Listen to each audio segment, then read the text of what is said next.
Sticky, lumpy, Lumpton. Good morning, gentlemen. How are we? Mate, I'm well. It's actually turned out very well this morning. A little bit too cold for my liking. Sydney weather's a lot better than this, I can tell you. Yours in shorts. Jamie and I are in long pants. Yeah, we're rugged up. You can tell the Victorians when you come down this way, but it's a fantastic venue. Absolutely love it. And, mate, you can't ask for a better day. It's fantastic. Now, that's what I'm planning on, Lumpy. I've got the shorts on because I know that the weather here at Yarrawonga is just going to warm up today. It's going to be absolutely beautiful. JMO, big drive down for you boys yesterday. Yeah, mate, 7 hours in the car next to the big fella. It was a hard drive, but no, it was good. It was good. We just chatted technique and everything the whole way down, and a lot of you-know-what. And now I heard you had to actually drop into the pound and order yourself a new dog. Yeah, we had a bit of an altercation rather, with the dog on the way down. Bit of a mishap, but you know, we got it across the line. Michelle's not too happy, but other than that, it's all good. All jokes. Yeah, there was no animals hurt during the filming of that. For those of you that aren't on the Turn Boys page, get on the Turn Boys page. But it was all in good fun. No dogs were hurt, as you said, boys. Hey, we've got a mega weekend coming up, lads. Yeah. Coming off the back of the world, so us boys had a fantastic time. Now we're here. We've got the Griffith Cup this weekend, so hydroplanes and displacements going at it. We've also got the National Drivers' Championship as well, and at the moment out on the water doing their practice is the AFPGP Formula Powerboat Grand Prix. Lumpy. Obviously didn't get a chance to go out yesterday due to the weather conditions, but weather conditions are pretty good here this morning, and there's got that V8 running around here this morning. That sounds fantastic. Yeah, Gemma, you were pretty excited about the V8 going out there. Yeah, I've heard a lot of talk of it, and it's going to happen, and it's finally here, and they're obviously racing him in the World Series at the moment, and very cool. Very excited to see actually how it goes against all the rest of the field. We've got 2 massive days of racing coming up, boys. Today, Griffith Cup, it's basically all about that for all intents and purposes. Griffith Cup will be run around about just before 4 o'clock this afternoon, heats, and then, of course, the actual Griffith Cup itself. We've got Ken Lupton out from New Zealand. How exciting is that? Can't wait to see that. Can't wait to see it. I've always seen it on, obviously, on the stream or on TV. Never seen it live race, but I'm looking forward to that. I tell you what, he stepped on the gas yesterday afternoon out of that bridge end turn, and holy cow. Yeah, I've seen Ken race a couple of times now, and one of my most fond memories is when he brought the cheetah boat over and saw it, I think it was at Lake. Oh, it was a long time ago, and he stood on that down the back straight, and it accelerated like a supercharged logboat. It was unbelievable. They are phenomenal things. Well, boys, we're going to get into practice now. Everybody at home watching on the live stream, enjoy. Everybody that's here on Thanks so site. much for tuning in too, by the way. We appreciate it. Absolutely, we do, and hopefully we bring you some great quality content over the next 2 days. Going to be absolutely awesome. We're going to head up into the commentary box. Practice is on for AFPGP right now. Get ready because there's going to be some massive racing today. Where else got it?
Nice one too. No, over the other side. You'll see them all. Where's Shepherd and Bishop? They won't be coming that way. No, they'll be coming up this way. Don't cross the bridge. If you cross the bridge, you'll see where we're at. But you don't want to cross.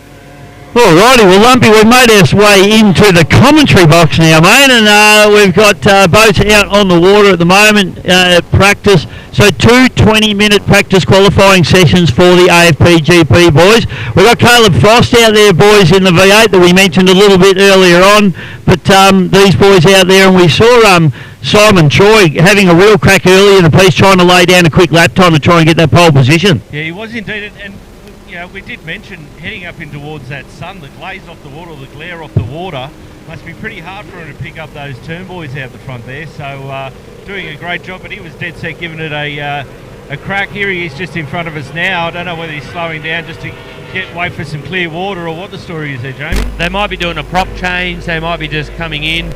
But we didn't put a timer on the practice session. But I tell you what, the Simon Troy of Mainline Dyno definitely looked the quickest one out there at the moment. Yeah, he did. And Problem Child was the first one in, so he's obviously done a prop change. But I haven't seen it back out there since. He actually hurt an engine yesterday on the load wheel, the Problem Child. On the ramp? On the ramp, yeah. The load wheel. I think it dropped the needle bearing out of one of the bearings. Oh, that's out of the rings. Out of the rings, that's yeah, right. Yeah, he did show me the picture of that motor. It certainly destroyed it. I'll tell you what, Pete Taylor, Hadley Deegan is really having a crack at the moment. He had a little bit of a hook just there down at the bridge end turn, but that boat looks super speedy as well, boys. But yeah, Mitchy Williams melted a piston big style, so I'm not sure what exactly went on there, but yeah, it was a bit of a mess, that's for sure. I think he said a pin dropped out of the ring where where it locates. Yeah. So, but that happened on a load wheel on the ramp, so yeah. They do have, because boys, what they have is, because in a two-stroke, you don't want the rings to rotate on the piston. Correct. So they have a little pin in them, a little metal pin, and yeah, unfortunately, sometimes they do drop out. Well, that's and cause all sorts of grief. You know, the pin drops and then it turns into a grenade. Exactly right. So that is the end of our 20-minute session as Hadley Deegan actually, he'll be, no, he won't be the last boat to cross the line. We've got a couple of boats still on the course, but checkered flags are out, boys. Brick is just out the back there, heading up the back straight. So just trying to pick up, is that Bride Racing? Bride Racing? Yeah, Lockie Bride down at the bridge end. Oh, he's hit the turn, boy. Damaged the pickle too by the looks of that. Yes, indeed. Do you know, I saw that happening when he set up for that corner. I saw that happening, so he's just got to go and write a check now, I believe. Is that correct? Well, it wasn't on screen there for the punters watching at home, Lumpy, but Lockie's gone through and collected that, and I think once you hit one, you own one, mate. That's it. That's exactly right. He's got himself a new boat cover. Yeah, I've had to buy one. Have you? Yeah, I bought one at St George once. What are they worth? Back then, I think it was $350. It wasn't too bad. They're probably about $2,000 today, aren't they? Yeah, with GST and, well, that wouldn't bother Jamie. and fuel prices. But, you want to make a bet? You get the Butlers mixed up, unfortunately, Bisho. You're talking to Jamie Butler, not David Butler. Right. I thought Butler Air was one of the biggest, publicly listed companies in New South Wales. No, not yet. So there we go, Team Bricker just heading back in. You got Lockie Bride up there just contemplating his wallet. It's probably going to be his father's wallet, to be honest, young fella. So Dad's probably going to have to spring for a turn boy. But that's when you need to lighten up a vehicle for fuel prices, and now they've got to put a turn boy in their car to take home. I don't think they need to. It looks like it's sunk. I don't know. Yeah, I was just looking at it. Does seem to have disappeared. Well, maybe he might just go, there's nothing to see here. What turn boy? What do you mean? I'm not going to go near him to interview him because he tends to hit turn boys. Good one. True. He's a pretty placid sort of a kid, Lockie, so I think you'd be pretty safe there, boys. Yeah, he is a good family too, aren't they?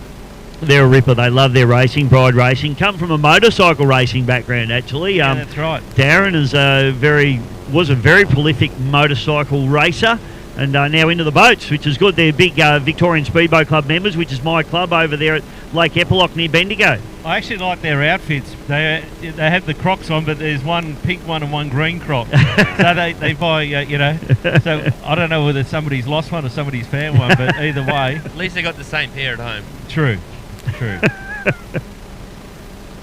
He's frightened to go back into the bank. I reckon it's missing its left pickle fork as well, boys. It definitely took it out. Yeah. Which they have, for those watching at home, maybe haven't seen the boat racing before, but they have deformable, what they call deformable pick. It's a bit early on a Saturday morning for me. Deformable pickle forks on them, which it basically just means that they break off if they hit something. Yeah. They're just a very flimsy sort of point that just breaks off. I've never heard it called that before. Deformable. No, you wouldn't have, because it's wrong. It's not a word. Deformable. Deformable was what I was trying to say. I had a passenger like that with me yesterday in the car. 7 hours. I would have thought he's conformable. I don't know. Not very conformable. I don't know. It blows up the turn, boys. Take a little while. So that is it for AFPGP. They'll be heading back out again. And Jamie, your daughter's racing this weekend. Yes. This is her third race for me. She's very excited, nervous, everything. So she's an athlete. She's just had a pancake from Brekkie. Oh, good. Yes, I did see. They look. Not allowed to touch any. They look pretty yummy too. Yeah, had your finger bitten on. Yeah. When Millie's hungry, fish. She's hungry. Teenage kids, mate. They're all the same. You've got a brace for him. They're eatosauruses. Yeah, 100%. Not like us. When we eat, we get fat. She's actually. Why'd you look at me like that for when you said that? Why did you look straight at me? I actually called you skinny this morning. So don't look a gift horse in the mouth, Lumpy. I was talking to Millie this morning and Jamie and apparently Jamie hasn't even raced here, but Millie has. So there's a bit of a really. Yeah. And my kids in the last 3 weeks have done two things that I haven't. Yes. What? Won a race? No. My son crashed out. No. You can't say that. You can't and say. Millie's raced at Yarrawonga. You can't say that Drew crashed because he didn't crash. Somebody hit him. It was he didn't crash the boat. I did actually see that. Yeah, but did he spin out in front of him, or was it like what happened there? A girl just went in a bit hot, skipped into him, and jumped up on his deck. But, I saw a bit of damage to the boat there. It'll keep you entertained for a while, Jamo. No, I got a good mate of mine, Aussie, down at Paradise Cafe. He said drop it off, and so it's well underway. Is there anything that bloke doesn't do? No. Races hydroplanes, fixes fiberglass, makes pizzas. Yep, does everything. Skis. And he's got 7 bars. Skis. And that's just at his house. Skis backwards at the bridge to bridge. Yeah. That's when I first met Darren. Made the Worlds in 2000, when he was 8 years old. And Fred Williams took him over to America. Incredible. So, crazy. So if you're ever out that way, you head down to Paradise Cafe, and they've got a beautiful little area there. They've got a ski, and they've got a ski boat right in the middle of it. I might have to just take.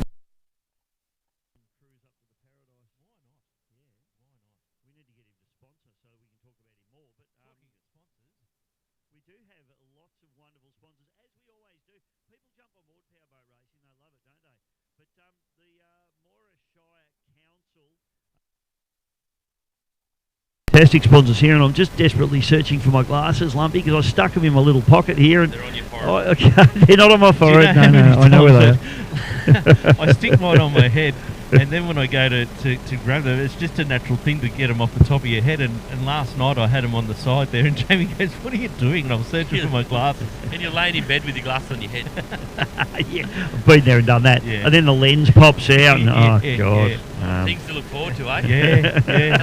And you end up with a glass eye. Wait till you get old like me, boys. I just said to Sean Henselwood this morning, him and I have gone TikTok famous from 2011 when Burnin caught fire at the Southern 80. That's just popped up on Facebook and TikTok everywhere. Yeah, I did see that. Him and I were commentating back in the good old days, back when I was in my 30s. Well, that's taken the name to the boat literally, isn't it? Noel Griffith. I did. Poor old Noel. He actually... It wasn't real good. No. But, A good mate of mine was skiing behind it at the time, Stout. Stouty, yeah. Well, I've towed Chris Stout. I was towing Chris Stout in an Australian Championship at Lake Charm, and my observer started laughing because I was busy as a one-arm wallpaper hanger at about 90 miles an hour going over all this crappy water, and my observer started laughing, and I said, "What are you laughing at, Gaz? I'm very busy here." And he goes, "Stouty's picking his nose, dude." So, yes, Christopher Stout, thank you very much for embarrassing me. But, no, he's a ripper bloke. World champion, of course. 3 times. 3 times. Just the lazy. Yeah. And his sister Trudes as well.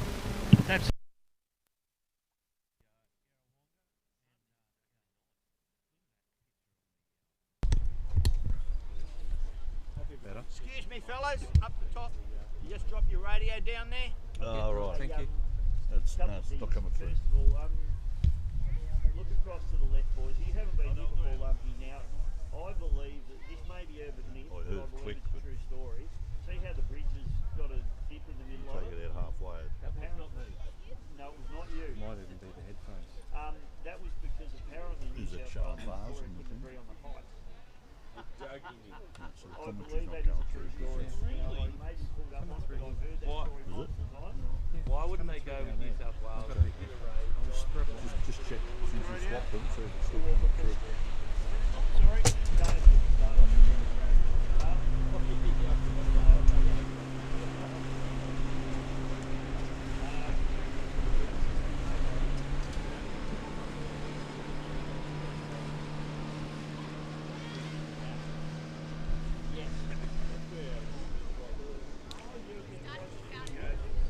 Well, that's you've got the spillway there, and that goes down into the Murray River. That's it. I love this part of the world. I love the Yarrawonga on my way. In fact, I'd love to retire here. Like, it's a great spot to do that. I wish I had that sort of money. I don't think this gig's going to pay for it, I can tell you. I was going to say, dig a few tins up in the backyard. You could retire. I became addicted to boat and car racing, and so I've got no money left. But, now, Moira Shire, boys. Look, we're on the PA here, so everybody's been listening in on the live stream. They've been listening to us rabbit on all morning. But good morning and welcome everybody here on site to the 2026 EC Griffith Cup, NDC, AFPGP. It's all going on this weekend. Joining me in commentary, my name's Bisho, for those of you that don't know me, but I've got the Turn Boys, Jamie, Jamo Butler, and Mick Lumpy Lupton. Good morning, boys. Hello, Bisho. All good? I'm perfect, mate. Where else would you want to be? Oh, no. Probably in my lounge room with the air conditioner on Now about it is. 25 degrees. But you wouldn't get this view, would you? Well, mate, Unless you were you get this view of the Yeah, live no, stream. this is an absolutely beautiful area. We were talking about it this morning. We were coming up over the bridge there this morning. The sun was just coming up over the horizon. Got a beautiful picture of it, and it was just absolutely stunning. So, no, it was fantastic. Jamie, you enjoying yourself? Loving it, mate. Loving it. Enjoying the sun that's finally starting to come across the water. The wind, it's freezing. It has to be freezing, but yeah, 4 foot Mexican down the edge in shorts and he's Yep. loving it. Loving a bit of the cold Yeah, weather. no, I'm loving this warm weather. It's beautiful. You know the thing, Nisha, I absolutely love the snow, but I'm freezing right now. Mate, yeah. Oh, I hate the snow. It's Just tell me I've never had to put a jumper on and sunscreen at the same time. It's coming up and Welcome to stuff. Victoria. Well, you know they say, boys, if you don't like the weather in Victoria, give it half an hour. 4 seasons in one day again. Sensational. So we were just mentioning we've got lots of sponsors on board, but our primary sponsors here this weekend are major events. The Moira Shire Council. I'm having a bit of trouble speaking this morning, boys. It's a bit. Had nothing to do with those Jack Daniels last night. There was one or two. State Government Victoria, Better Boating Victoria. So a big shout out to the team there as well, along with what do you think of the Mulwala Water Ski Club last night, Lumpy? Absolutely loved it. Yeah. Absolutely loved it. Yep. It was just amazing. They've got a boat as you walk in. They've got restaurants in there. The place is absolutely packed. The staff are friendly. Yep. And what a great venue. And in fact, Jamie and I were saying we may even wander over there while the sun's up, so we can actually have a look at it, the daytime perspective. Ski jump out the front. Yeah. That was really cool. So during summer, they actually do ski shows in that little lagoon there. That's why the jump's there. So they do ski shows and whatnot. It's really cool. And I always say, best water ski club probably in the world. Yeah, for sure. I want to go over later and get a shirt. I think that's something that would be pretty cool, romping around the Hawkesbury with. Definitely. You'll be stand out in the crowd if you do that, mate. So Mulwala Water Ski Club are on board, as they always are. Club Mulwala as well, always a fantastic club to go to. We'll get over there as well. Wind Network, we got Lake Mulwala Barbie boats are on board. Imagine being out here, cooking up some snags and having a couple of beers, boys. Oh, yeah. Mate, Now we're what? talking. We might have to do that. Yeah. They We should need put to- us on a Barbie boat out in the about to middle, say that and we can next year. commentate from the middle. How loose do you reckon the commentary would get after about 12 o'clock? Yeah, pretty loose, I suppose. Well, I don't know who you're talking about, but I'd keep it Test. professional as always. Of course you would, Jamie. No one's denying that. The PS Cumberuna, that's the paddle steamer. Now they move it. It normally lives up here to your left, boys, but it's not there now because of the racing. So I don't know where they take it. They take it somewhere, but it's a really cool thing to go for a paddle steam around on the lake. Is that like what they do in Echuca? That's a similar sort of thing? Yeah, very, very similar. It's not a, it's bigger probably. Yeah, it's more of a modern paddle boat type arrangement, but it's very cool. How long does that take to do 3 laps around here? Well, here's our spiel. So if you're looking to experience Lake Mile Whaler at a slower pace, a cruise aboard the PS Cumberuna is hard to beat. Perfect for relaxing with family and friends, this beautifully restored paddle steamer offers a unique way to take in the scenery and soak up the region's riverboat history.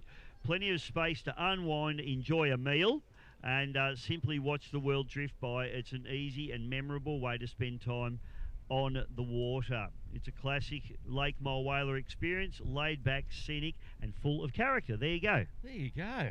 Wow, you should do tourism ads. Maybe I could get a gig doing that. Do you know what I actually like? The fact that you pulled out that bit of paper. Yes. You then had to reach for your glasses to read it. Took them off. Took them off and now you're reading it. You are a very special human. You know what? My eyes are good in the morning and then by the afternoon I'm done. It's because I'm old. Anthony Tennis Productions, and we're going to go through all of these guys as the weekend goes through, boys, but lots of fantastic sponsors on board. Lake Mile Whaler Botel. So is it Mulwala or Mowala? Mulwala. Mulwala. We're learning Victorian. I'm going to speak fluent Victorian once I leave. Fluent Victorian, which is something similar to what you speak after about 16 JDs. I don't think I can last 16. No. I couldn't. If you could get to 16, I'd like to see that. I couldn't, no. No, that's getting my aspirations confused with my capabilities, which I tend to do. Got some boats in the background there warming up. It sounds like the GPs are warming up. So, yeah, well, another unique thing to this venue, boys, is we have obviously the pitch behind us here for all the displacement and tunnel boats and outboards, but the hydroplane pit is right up the far end there. So we've got the cranes and everything. So we've got Russell Embleton, who's Mr. Offshore Australia, running the hydroplane pits.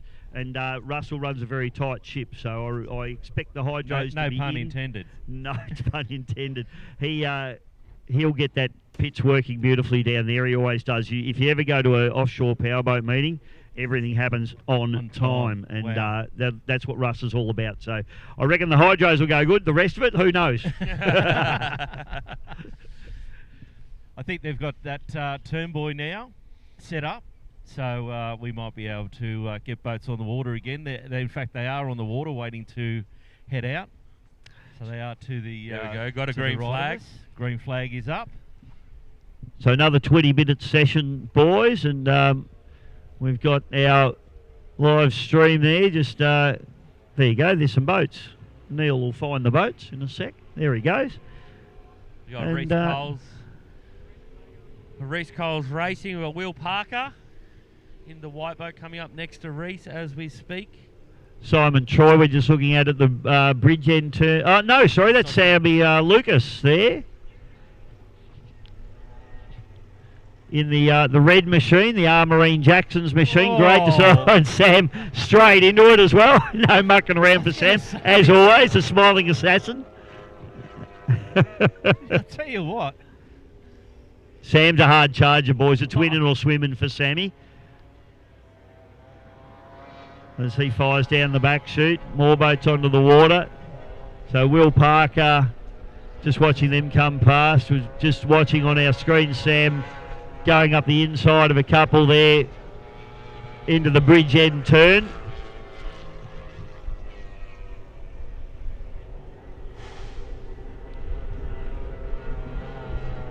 Geez, I tell you, he's getting some air underneath that thing as he comes out of that bottom turn buoy.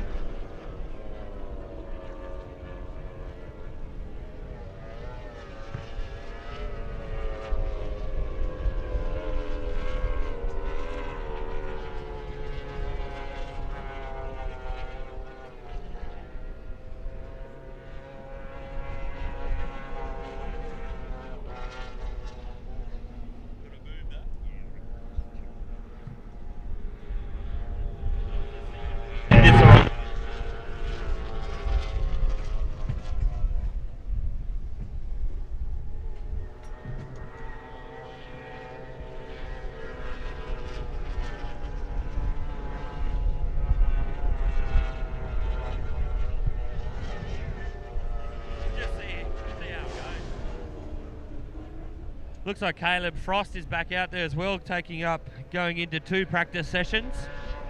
This could have something to do with running this new engine. I believe this is the first one in Australia, Show 2 to be running. Yeah, that's right, you know, and it's an interesting one, the V8 scenario, because obviously with the world going more environmentally friendly, 4 strokes are the way to go. The 2 strokes are a little bit frowned upon by Greta and her friends. The 4 strokes are the way to go, but unfortunately at the moment the 4 stroke is significantly more expensive than the older 2-stroke stuff, so they're really trying to integrate these engines in. So it's great that they're actually taking the opportunity to you know, put these boats on the water with these engines. Caleb, of course, is Mr. Mercury Racing at Mercury Australia in Dandenong, so it's definitely beneficial to those guys to you know, get these boats and these engines out on the water, because it is the way that this category will have to ultimately go, boys. But you were saying that the price difference between those engines compared to the ones that they're already running is quite significant. It is, mate. Yeah, it is. So, but you know, the problem with the 2.5 litre stuff is that it's getting older and older. It's getting harder to get. They're having to repair old stuff and put it on the water. Therefore, it does actually become more expensive to run those engines. The initial cost on the V8 may be there, but then the maintenance and the looking after them, you're not blowing them up the way you blow up the 2-stroke engines. So, you know, ultimately you probably look at a cost over the life of the engine would probably be, you know, maybe not a lot in it at the end of the day. Yeah, that's exactly right. And I don't know whether they can hear that on the live stream or not, that just the sound difference in that engine as it comes past the commentary position, it's just amazing. So I believe we've got Troy Hood out there in that pink boat. That's his first time. That was the old Yeehaw Grandma boat. Which I don't think we ever saw at race as that, did we? Yeah. We saw one. We saw it at Rathmines. He raced at Rathmines in Yeehaw Grandma.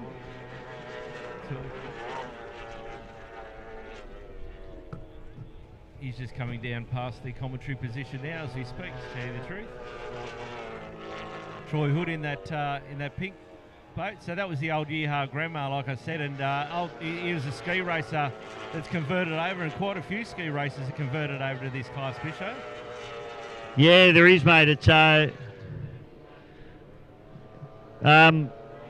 well, you know, with no ski racing, these boys, they love their boats, they love the water, they're looking for something to do, and I tell you what, a few of these ski racing guys that hooked up with the tunnel boats are absolutely loving it, and I doubt that if ski racing even came back, they'd be going back to it. So, well, the thing about it too is when you do think about that sort of factor, that when it comes to ski racing, you know, there's a whole crew that's involved as far as that's concerned. You've got, you know, your driver, your observer, your trailer driver, your skiers, all that sort of stuff. Where this, you know, obviously you've still got your fantastic crew and you need your support, but it's, you know, you're just out there having fun by yourself virtually, but it is a family-orientated sport at the end of the day. Just having a look now, that Trim King, I'm a bit worried about him this weekend, to tell you the truth. We have commentated a few times with him, haven't we? We have indeed.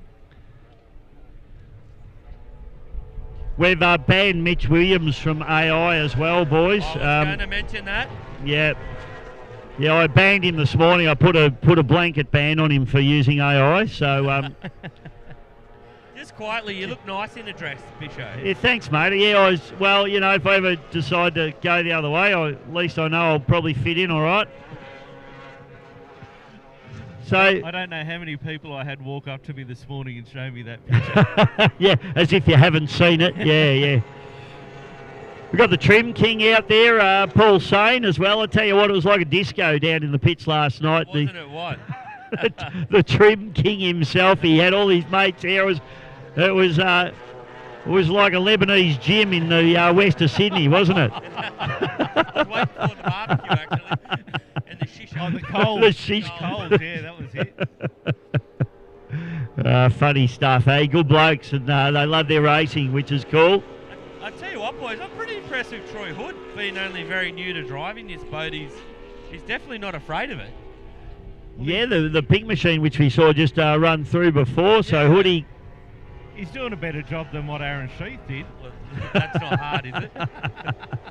He's got more hair than Aaron Sheath. So Sammy Lucas here just going by, and Sam actually came up to the last round of AFPGP, turned up on the Saturday for qualifying. He actually couldn't race on Sunday because he had other engagements, actually out-qualified everybody and then just went home. Oh, right. Well, That's how it's done. doesn't matter about the race, it's how you qualify. Yeah, but I think he's taken that to a whole new level, to be honest. So Sammy's definitely a racer, and we love the way he goes about it. There's Troy just on the screen now, coming around the top turn, boy.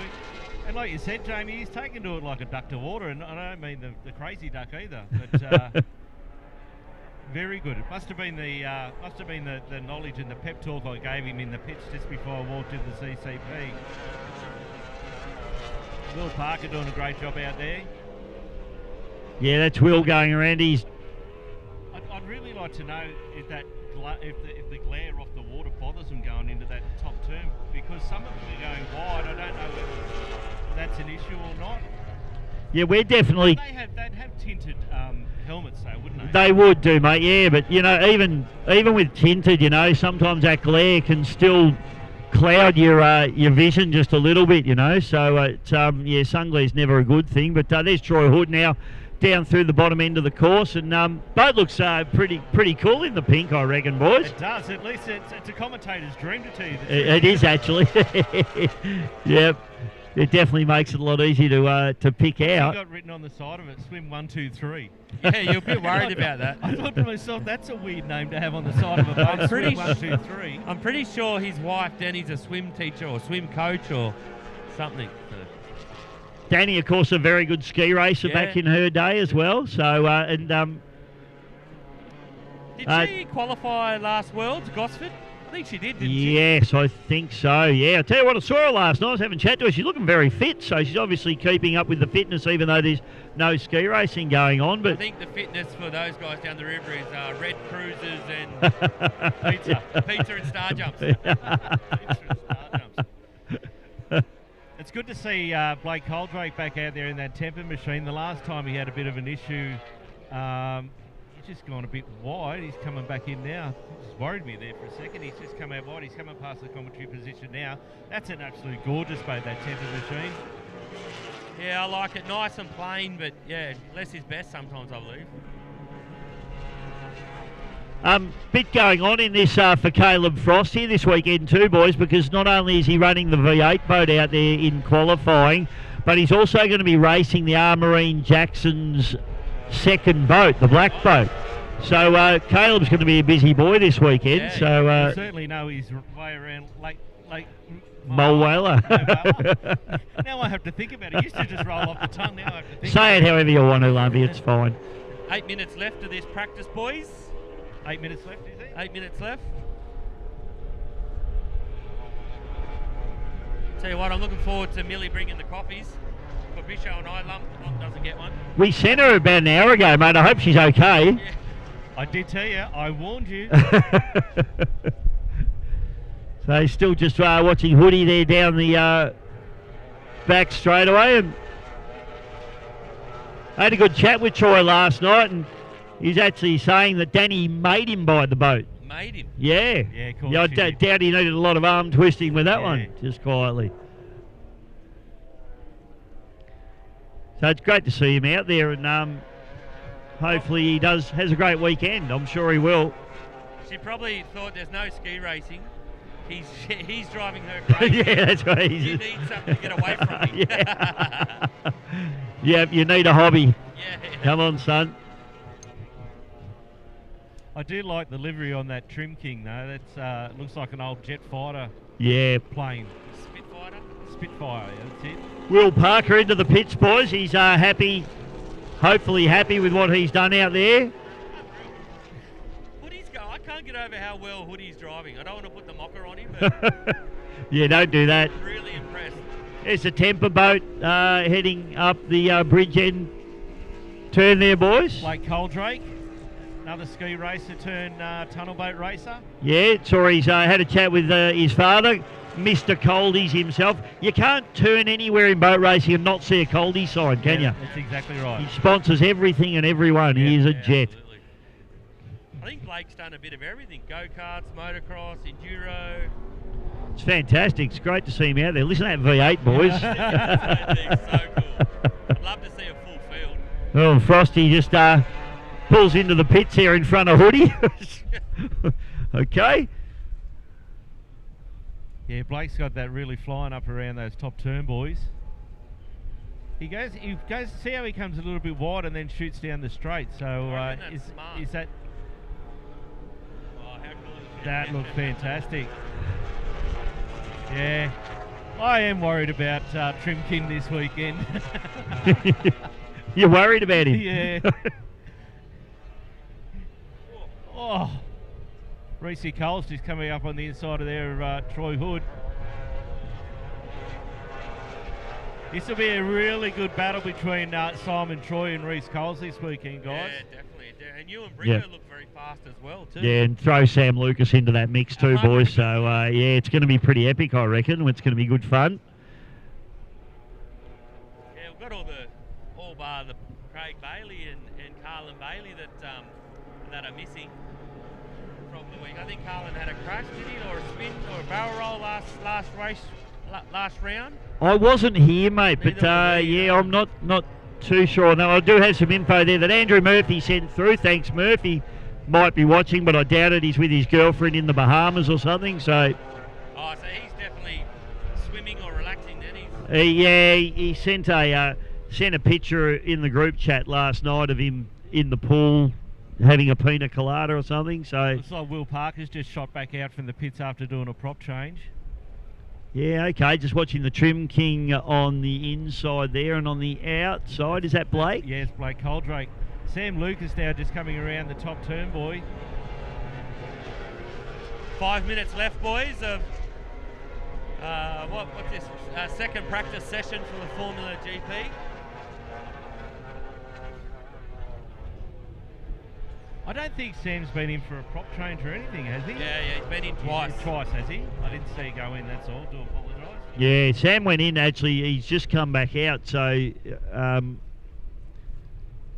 he'll be trying to put in a quick lap now, because if they've made a change to it, she's not really not pushing hard at all down the bottom end there, which interests me. We've got a fantastic position up here in the commentary position as far as watching them come out of that top turn, boy. They just float it across and do the old prop walk. They really do, don't they? Yeah, so just looking here. So Sam's run very wide. Now he's probably, I reckon he's going to head back into the pits there. Woody's going to have to maybe do a grease and oil change soon. He's been out there that long. To bring it in for a service. He's obviously running the Optimax 200.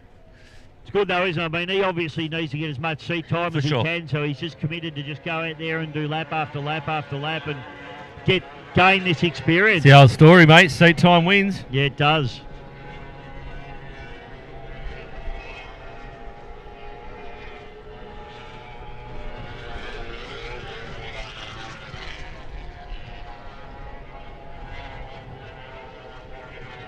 So what will they do? They come out and obviously do a prop change. They'll go back in, and then will they get data back from the boat, or is it just a speed thing as far as that's concerned? Is it coming out of the corners, top end? It would be whatever the driver feels comfortable with, obviously. Right. But you're obviously chasing speed, lap time. You just got to find the happy medium everywhere. One propeller might accelerate harder but not have the top end, where another propeller will have the top end but not accelerate. Yep. And vice versa. You said it right at the start of that, Jamo, is the one number that really matters is your lap time. 100%. You know, you can be 5 mile an hour quicker down the straights and hopeless in the corners. That affects your lap times, yeah? Yep. Your lap time's the one thing that matters, because at the end of the day, it don't matter what you're racing, it's how fast you get from that checkered buoy back to that checkered buoy. That's the one thing that matters. So, and that's as you know, Bisho, when the F1 boats run against the bad boats. Yeah, like Reese and Craig Bailey and Simon Troy have raced them, like been dual classes for so many times. The bad boats Oh, I don't know if we just got that on. Sorry, I Jamo, did see that. I just saw Will Parker just nearly T-boned the trim king there. So I don't know if we got it on the live stream either, but that was a bit wild for practice and qualifying.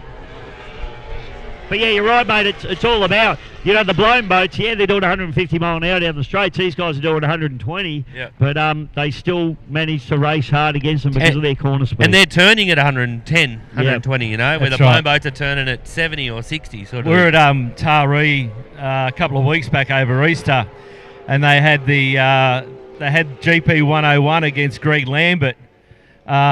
And Greg Lambert was absolutely taking it up to GP 101. Yep. And he was coming down, so they ran the turn buoy. Then Lambert would be in front. He'd go down the front, down the straight, and then the GP would wind up. Yeah. And then and just overtake him, and then Lambert would be back on the inside again and overtake. It was like a big cat and mouse. Yeah.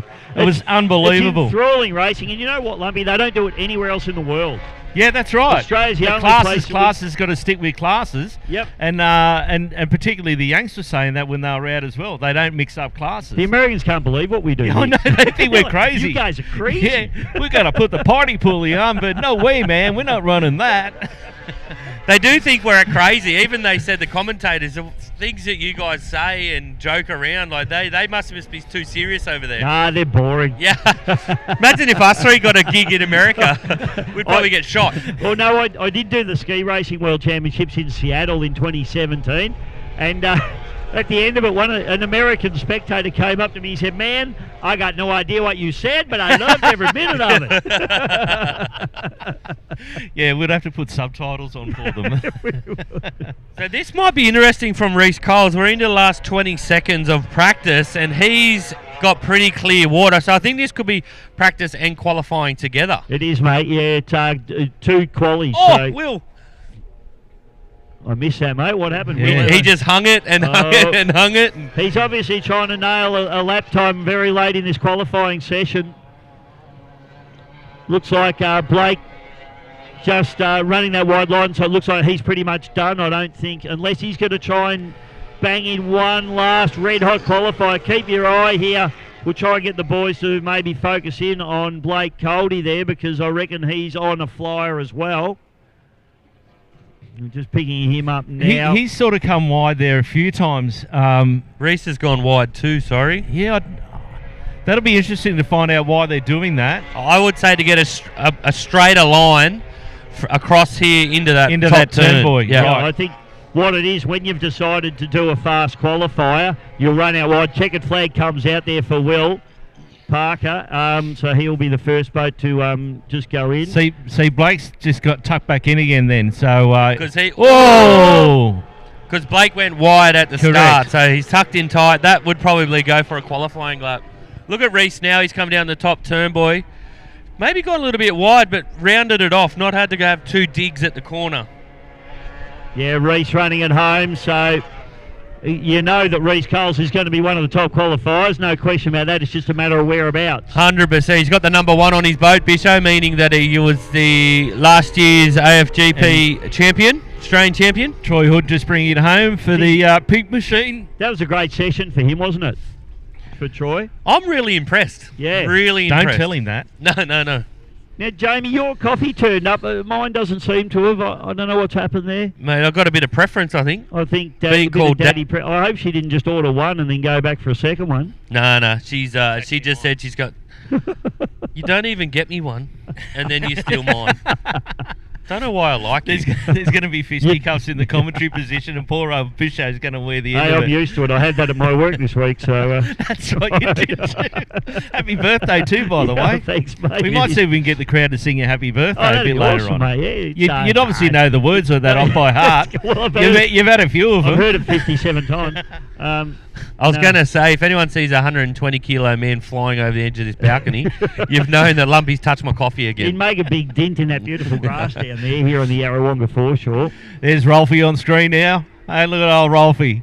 Run, Rolfie, run. Running Rolf. What a fine specimen of a man. Look at that. And right behind him, Reece Coles. We'll give Reece a wave as he comes, but give him a wave, everybody. He's a superstar, this kid. And Blake Coldy, of course. Great effort from the young fella there. He had a crack. I'll be interested to see these qualifying times when they get printed. Troy Hood on the inside. Back to Rolfie. And Will Parker. Dressed by Lowe's this weekend.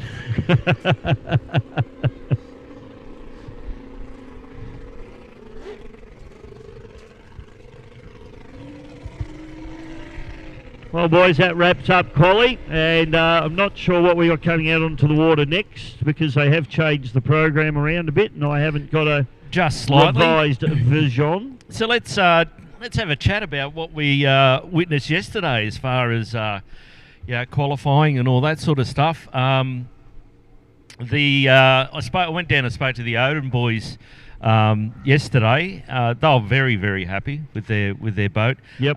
They said that Ryan just sort of took a turn, mucked up a turn there, but he wasn't Robinson Crusoe in that top no, corner. definitely not. But I tell you, who's the happiest man in the pits?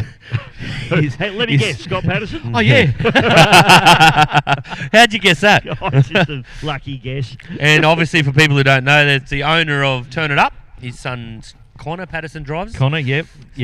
They qualified number one for the third year in a row. Do you know what's really weird is I was talking to Connor this morning over there just before the briefing, and he reckons he got ripped off because he went back to his data and said that he did a 38 something. And I said, does it really matter?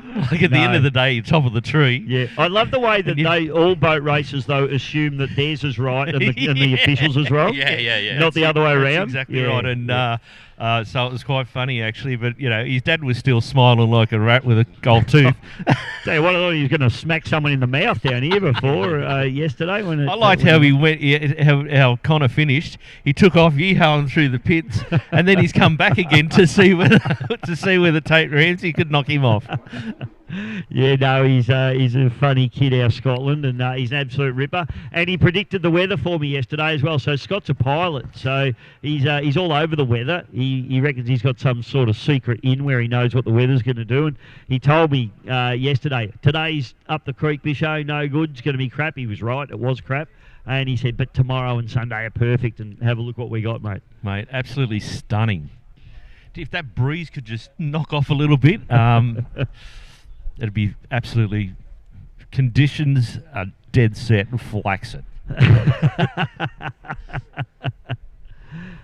Hey mate, lots of sponsors here this weekend as we've mentioned, and big thank you. Anthony Tennis Productions, mate, managing the foreshore sound system here this weekend, which took a bit to get going this morning. It must have been a bit like me. That's not the only one. Their expertise behind the scenes ensures the event sounds as good as it looks, creating an incredible atmosphere for everyone to enjoy. That's Anthony Tennis Productions. So if you are doing, and I must say, mate, the PA system at this venue, and we deal a lot with PAs, you do especially because you're into that scene, but I work a lot with PAs and stuff, and mate, this is one of the clearest, best sounding ones that I ever work with, so a big thank you to Anthony Tennis Productions. Absolutely. Millie's just ditched me for the coffee. What happened, Mill? Was there a problem? They're closed. Okay, thanks, mate. Well, thanks for trying anyway, Mill. That's good. Lumpy, I'm going to have to leave the commentary box because you know what I've done? I've left my sunglasses in my car. Jamie's coffee tastes beautiful, by the way. I am going to have to go and get them or else I'll be useless for the rest of the day. So I'm going to leave you and Jamie to it. It's a bit hard for me to get my sunnies. They're in New South Wales. Oh, did you leave them in New South? Oh, my goodness. I'll be back in commentary. Yeah, you go and do that. I'll go for a quick run. I'll be back in a moment. I've never seen you run in my life. I did when I was young. Before, when did I break my leg? 2005. Before that, I could run. Not now. Michael, you need to have some sunscreen on. You're as red as a potato. I just said that. I said I've never been to a venue where I put a jumper on and sunscreen at the same time. A red potato? How about a red tomato? Talking about tomatoes. Paul Vella. How is Paul Vella? Paul Vella, tomato farmer. I didn't realise he's a bit of jack of all trades. Real estate, builder, tomato farmer. Hydroplane driver. I tell you, I walked up behind him last night and grabbed him on the wallet. I didn't know he turned into Jackie Chang so fast, hey? Paul Vella. Hi-ya! Obviously, Paul Vella, the owner of Impatient. Which Lockie's driving. Lockie's driving, yep. Yeah, Lockie's driving. I think he is, pole 2, in the third heat of the Griffith Cup. So just going back to the GPs, the Formula GPs, who do you reckon qualified? Probably in your eyes, I know we're at the in the commentary position, but who do you reckon give it a red hot go? Oh, look, as everybody knows, I'm a bit biased to Reece Coles. He's a very good mate of mine. Look, I would have to think the top 3 would have to be Reece Coles Racing, Simon Troy, Ewan Bricker. I tell you what. Will Parker was fast. That's a tough one. Look, yeah, top 3 would have to be Reece Coles, Ewan Bricker, and Simon Troy, with a sneaky Will Parker in there as well. What do you think, mate? What's your top 3? Yeah, no, mate, pretty much all the same. But I was very impressed with Sam Lucas in that in the Marine. Definitely, yeah, definitely. He impressed me straight out of the bat, off the bat. So we've got F4s by the looks of it on the water right now. Yesterday after you done the modifications to the bottom of the boat. On this course, you probably don't really tell. It was a little rough yesterday, and the corners are pretty wide. I'm used to sort of tight corners, so probably didn't learn too much. Plus, I wasn't full tilt on the engine. It's all sort of.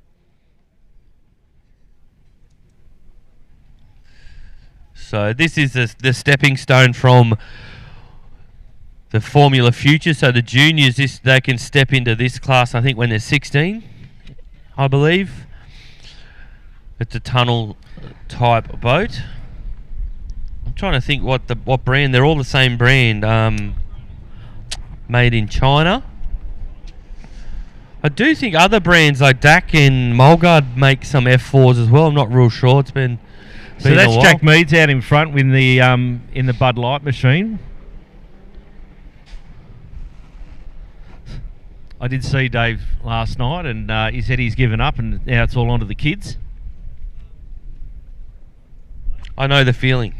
I know the feeling really well. I backwashed Indy coffee too, by the way.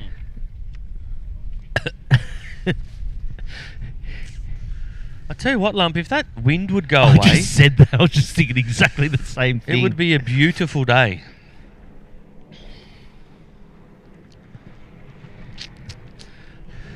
Is it the Big Kahuna? I did see a lady walking around with a Big Kahuna shirt on. That is Max. Max Sacombe.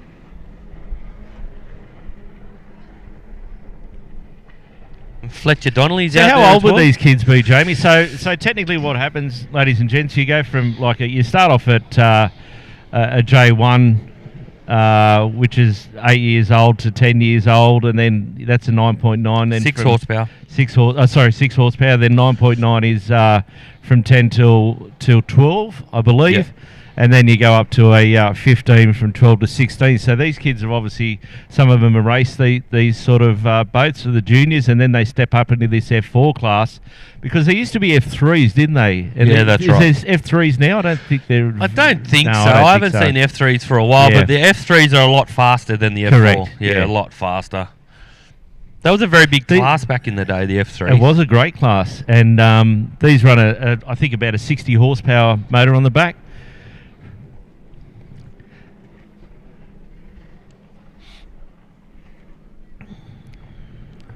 Would they be doing prop changes and all that sort of stuff? 100%. Yeah, for sure. Yeah, for sure. Definitely changing props. Having a look at last time we saw the Bride boat, that she had a little accident at Rathmines, remember? Correct. I think that was the first time racing it too. Yeah, she spun around. Yeah. Drove very well. And the poor thing, it was the first race. I think it was the first race of the day. Yeah. And then they went back and fixed it and got it back out again. So. Yeah, they had a terrible weekend, the Bride team, that weekend, remember? Yeah, they met you. The F2, I think the F2 blew an engine and the F4 broke the boat. Yeah, but that's boat racing. Yeah, that's racing, isn't it? Yeah. wonder what the deal is with the Bud Light, because all Meads boats have been Bud Light, haven't they? Yeah, I'm not too sure. We'll have to... Is he the Australian importer or something like that? I don't know.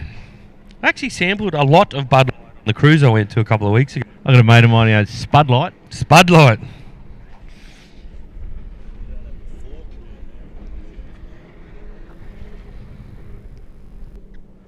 I can't ever say I've had a Bud Light beer.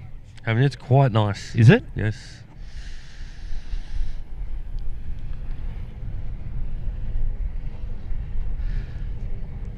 We've got the big kahuna just coming across in front of us now. Looks like we have the bride machine on the main screen for the viewers at home. I reckon Riley's been told to steer clear of that turn buoy because they already own one. I don't want another one.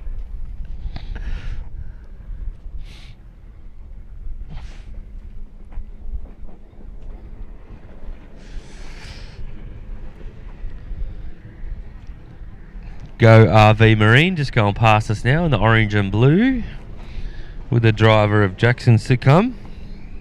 Seacombe.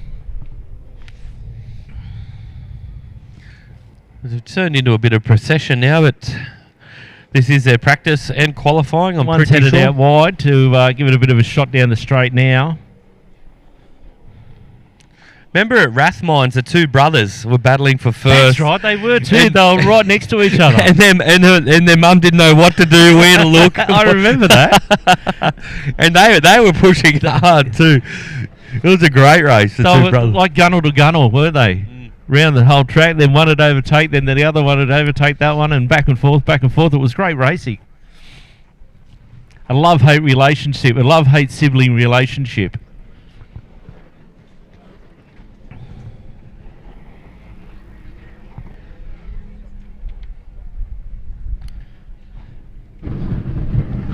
There's waiters in my car.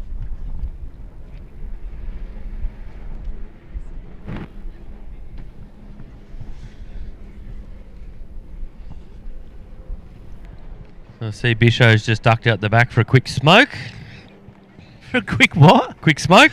Bisho? Yeah. He doesn't smoke. Well, I don't know. It sounds... Makes good radio, doesn't it? He's gone to get his sunnies. I said it's a bit hard for me. I left mine in New South Wales. Yeah, I'm not ducking home to get him. What do you reckon these boats are worth to set up, Jamie? Buy one, get involved. It's compared to boat racing, it's fairly inexpensive. These are very inexpensive to run. Buying them, they might be a little bit pricey. I can't really remember off the top of my head. Look, any kind of racing is expensive, but these are, once you've got them, you can fill them up at the petrol station and fill the oil up, and that's pretty much Alan it. Baker bought one in many years ago. I think he was one of the first to bring it in, wasn't he? Yeah. And then Tracy Pugsley, yeah. And I think there's a young bloke by the name of Aaron now. There you go, about 25k. So not too bad. There you go. Not too bad at all. 100%. That's probably what you tried to grab out of Paul Vella's wallet last night. Yeah, definitely. I think he dropped that in $1 coins when he pulled his hand out to shake it. Yeah, that's it. The old... Yeah, well, there you go. About 25k set up. And 25. like you said, pretty cheap. They're very reliable. It's not as if you have to keep pulling motors down and rebuilding motors and all that sort of stuff. It's just set and forget virtually, and a couple of props and different prop changes, and gets the kids out. That's what I like about these. They're all about the driver and the propeller. Yeah. But getting back to that Alan Baker with fully six, so there's a young kid, I think Aaron was driving it. Oliver Connor. Oliver, that's it, Oliver. And I think he's the 14th kid to drive it. Yeah, so they were coming this weekend, and then I think, Robert Beasley, the main man behind it all, he got crook. He's hurt his back. And then I think Oliver Connor's mum had crashed the car, so they couldn't. It was just too many boxes ticked. They just got too hard, and but they were planning to come, unfortunately, but he's not here this weekend.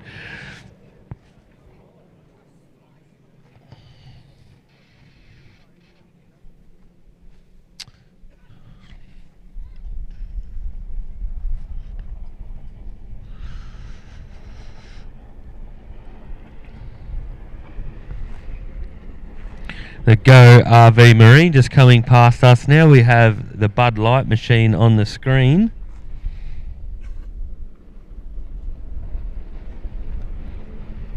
Of Jack Meads.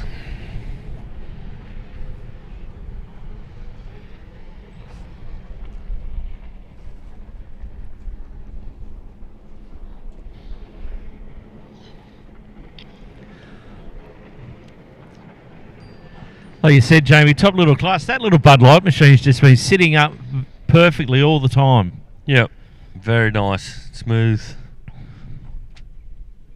I know Jack Meads' dad was a very hard charger. He pushed very hard. Absolutely. I actually seen him have a huge blowover. I think it was at Taree 1 year, and it was huge. But yeah, very big contenders, and been around boat racing for a long time. Long time.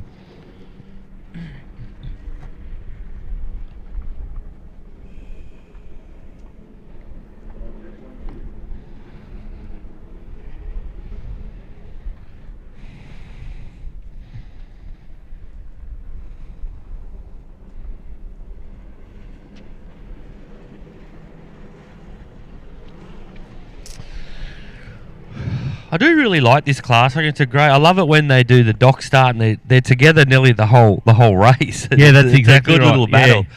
Yeah. Because they're so even, and that's what you said earlier. It just comes down to obviously the driver's ability and course, and probably where they are as well as on their pole positions as well. So absolutely, checkered flag out now is Bud Light. Jack Meads comes across the line. They'll head back to the bank.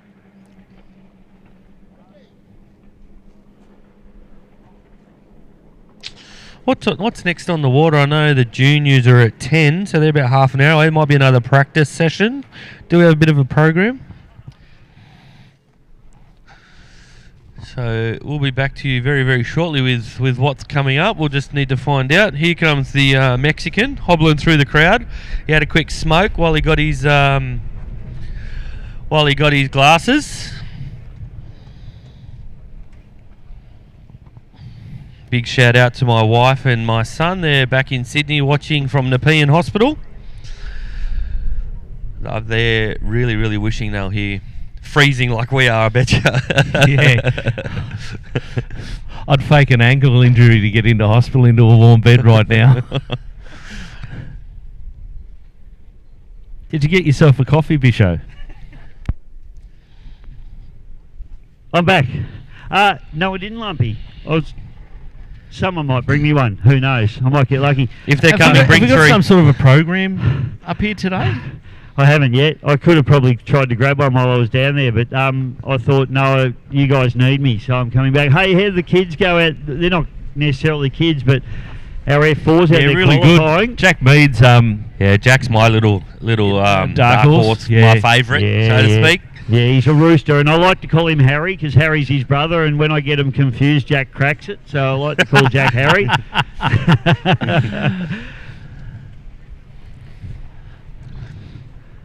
I'm going to have to say one of my favourites is the 255 of Go Marine. Jack's only because it helps. It's easy to navigate who it is. It is, yeah. We orange and blue.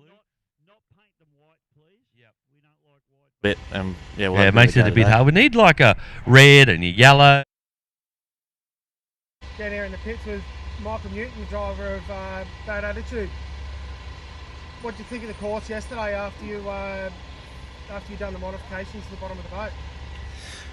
On this course, you probably don't really tell. It was a little rough yesterday, and the corners are pretty wide. I'm used to sort of tight corners, so probably didn't learn too much. Plus, I wasn't full tilt on the engine; it's all sort of new, so I was just sort of running in a little bit. And yeah, we'll have a bit of a go today. So the performance of the boat doesn't seem to be too bad compared to the last time you ran it? No, I'll put it this way: I haven't made it any worse. So yeah. Okay, so there's no the turnaround from the bottom of the boat. You don't reckon you've noticed any difference compared to last time you drove it? You'll need to keep it on a tighter course for that. Yeah, not yet. I might notice a little bit today. It did feel a little better yesterday, but they always feel better when you're a bit slower. So yeah, once I'm in a race today with other boats around, I'll probably get a bit more of an idea. But yeah, I'd prefer to take it to a tighter track to see what it really does there. So you qualified 4th yesterday in the hot laps. Do you reckon that's going to give you a decent pole for today? I think it's starting me exactly where I don't want to start, but 4th in hot laps is pretty good. I think if a couple of the other boats finished their hot lap, they might have beat me. But yeah, no, I'm pretty happy to run 4th. Just got all quick boats ahead of me, and I'm on the outside. Just make sure everything keeps on going, and I think you'll have a good weekend. Yep, that's the plan. Beautiful. All right, see you on the podium. See ya.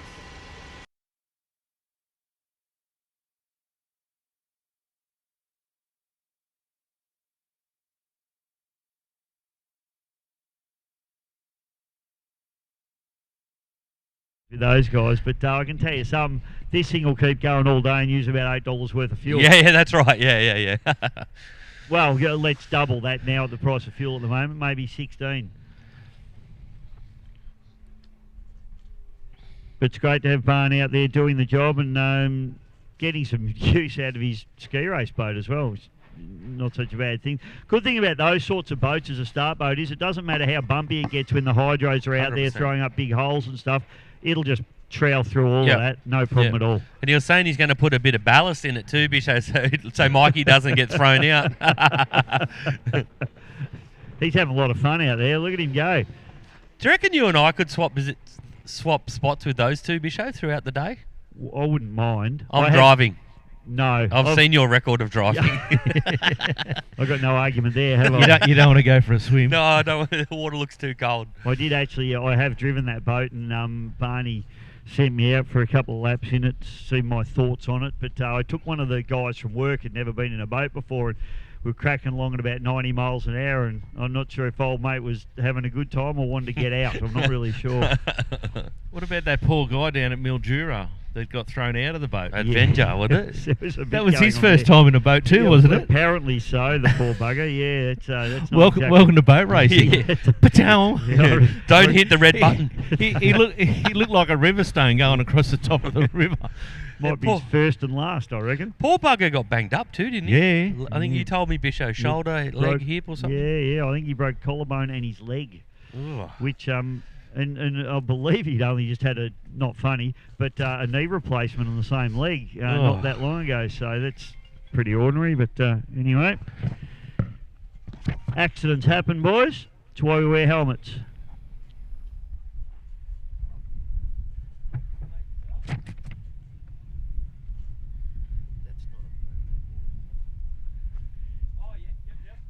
Side of Connor into the first corner. Yep. Do you reckon you should be able to keep him pretty tight around there, or do you reckon he'll be pretty happy in pole one? I know pole one suits him, and yeah, I mean they're bigger corners here than what we're normally used to running on the river track. So pole one will suit him.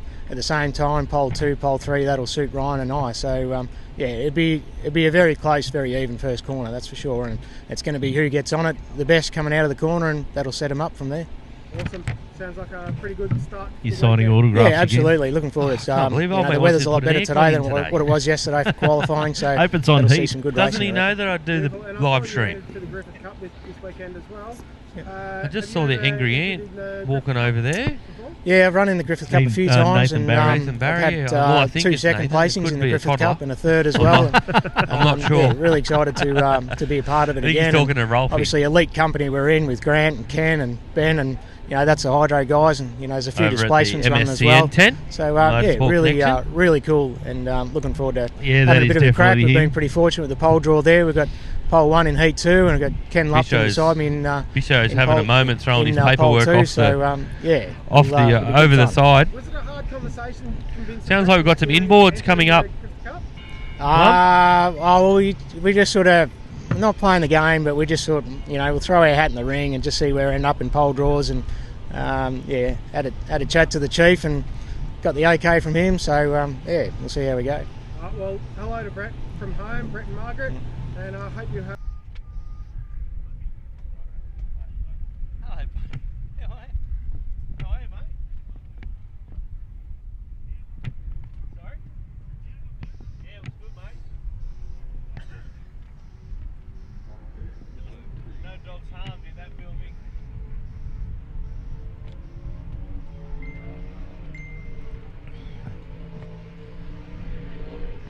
So I've got a couple of 6 litres out there, Jamie, by the looks of it. Yeah, coming out for practice.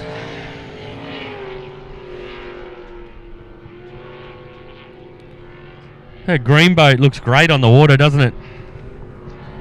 I had a look at that this morning. That's a beautifully turned out boat. Very, very clean, isn't it? Very tidy. Are you joking? Just coming past us as we speak.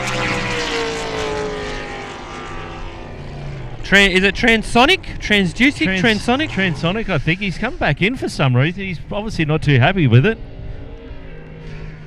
Cut cat?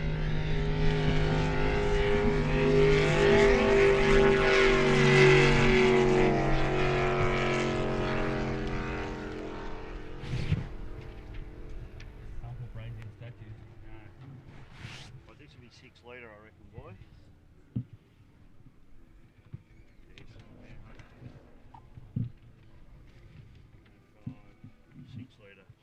You got A joking, transonic, and cut cat.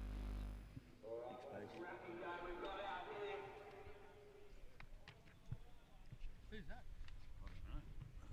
What's that? Sounded like Andy Bowen. Did you reckon that too? Okay, so it looks like we've got Are You Joking in pole 1, Transonic out of pole 2, and Cut Cat Racing out of pole 3. So 6 litre 6 litre category, Lumpy. displacement. 6 litre displacement. Saw Alex Shepherdley actually running that boat at Mildura when we had the ski/boat race at Easter time, and Alex came up and did some demonstration laps. Unfortunately, spat the fuel pump belt off it halfway through the day, doing some practice. So is anyway, that Cat? no, that's Transonic. Sorry, Transonic, Alex right. Shepherdley. So Are You Joking with Rob van der Hoeven and Stevie I think the flag's Cat up now. Rumble. White flag up. White flag down. We're racing in 6 litre first displacement race of the day here for the 2026 EC Griffith Cup NDC AFPGP meeting, and we're away in 6 litre. Transonic looking for a little bit of pace down the first straightaway, and it is all Stevie Rumble in the Cut Cat as he heads down into the bridge and turn hard and fast, and the Rumble and the Cut Cat out of the VSBC doing a great job down the first shoot, boys. Yeah, Cut Cat Racing takes us down the first straight. Don't know what happened there. Shepherdley had a problem there. It looks like maybe something's locked up in the boat, but it flew through the air. The hatch comes open, and young Alex Shepherdley will not be happy with that. Not one little bit. Alex has come up through the junior ranks, boys, through the little 15 horsepowers, and now up into this pretty wild 6 litre boat, but unfortunately for him, that looked come to an end, yeah, at the on the front straight there, just as they were heading down for the first time. But Cut Cat Racing now leads Are You Joking into the top turn. Let's just hope that they can pick up that green boat with that glare on the water. There'll be guys on the radios telling them to stick to the inside of the course. So Rumble now in the Cut Cat, charging hard down the front straight away, and Rob van der Hoeven, some spectacular shots coming from our drone at Andy at Airscape Media as well, doing a fantastic job bringing us some beautiful shots for the live stream as well. But it's all Cut Cat at the moment. I'm looking for flags. I haven't seen a yellow yet, so we're still running here as they fire down the back straight away. And Rumble's really got this boat dialed in. It's got the Toyota NASCAR engine in it, this particular boat, the Toyota Racing Development NASCAR engine. Yellow flag's out now. They'll come around for one to go. So yeah, this particular engine is similar to the one that Brett Nidri ran in his 6 litre boat as the yellow flag comes out. And Rumble looks like he's going very, very nicely. But I tell you what, Rob van der Hoeven, this is a new boat to the scene, boys, in this 6 litre category. And, you know, given that Rumble's quite experienced in this category, van der Hoeven doing a very nice job. We're lacking a few 6 litre boats this weekend, but that's the only category we're lacking in. Everything else is as full as a goog, boys. I was about to say every other class is good, but I think 6 litre is a bit of a lull at the moment. As you know, all classes go up and down, but that's probably one of my favourite classes is the 6 litre class for sure. Well, how often do we see 6 litre boats taking it up to the blown boats for the very same reasons we were talking about with tunnel boats before? But it's going to be Stevie Rumble in the Cut Cat Racing taking a pretty comfortable win in this one for the first race of the day. The Cut Cat Racing, Stevie Rumble, Rob Vanderhoeven into second place in the Are You Joking? No, I'm not. You're second, brother. And unfortunately, young Alex Shepherdley with the hatch up, he'll be a tow back in. I reckon maybe a gearbox lock-up or something. Maybe when the prop locked up, the boat threw itself up out of the water, possibly. Yeah, it was strange. It looked weird. Yeah, I've seen Immortal do the exact same thing at Paynesville that time. But he kind of kept into it and drove through it. And the more he drove through it, the wilder it got. But, yeah, he pulled out of it. Oh, yeah, I'm not sure. It could have been. But the engine was still running, I think, when he turned it off. It had a bit of a rev. I'm not real sure. Maybe cav gear problems. It's a tough one, Bish. Yeah, don't know. Well, look, the one thing that we do hope is they can get that boat back out of the water because we're a little bit light on for 6 litres at the moment anyway. We can't afford to go losing them. So the 6 litre category over the years have been absolutely phenomenal. I mean, that Shenanigans boat is just an absolute weapon, isn't it? With Pugs driving it, it's just wild. You know, remember back in the day when you had, when he was in Oxygen Thief and you had all those Soul Ace, you had all Joe those Junior, and they were all mixing it up in those tight turns up in the Hawkesbury, down at Dargle as well. You know, you'd probably look busier than Myers on a Boxing Day sale sometimes when they 6 into 1 at a top turn. Very, very close racing. So let's hope that the class can sort of come back. But is it a case of, guys with the 6 litres now, do they just go, okay, well, look, I've got a capsule, I've got a 6 litre, should I go into unlimited? There's a bit of talk about that. I mean, but if you think about like what's still around, I mean, you've still got Mark Ebenruder and Reuters, who's not here this weekend. We've got young James Clark in the Tough Enough boat, who's not here this weekend. There's still Corey Marlin. There is a lot of fast 6 litre boats sitting in sheds at the moment, so you just sort of hope to see them come back out. But it is tough. Like, it's a long season, and you really do have to probably pick and choose a little bit what races you do come to. Sure. Wasn't that a good battle between Corey Marlin and James Clark? Yeah, the two boys, so to speak, kids coming up. Yeah. And there's a rumour there's another Marlin coming with a 6 litre. Really? Yeah, another Marlin, the other brother. Oh, okay. Yeah, I didn't know there was another one. I did hear that. I did hear that. But that was really, really good racing. That was cool, for the world. So if you don't know what we're talking about, we're sort of chatting about the worlds. There's drone footage, boys. There's Barney's start boat there, the barn dog. Look at Yarrawonga Mulwala. Absolutely stunning part of the world, lads.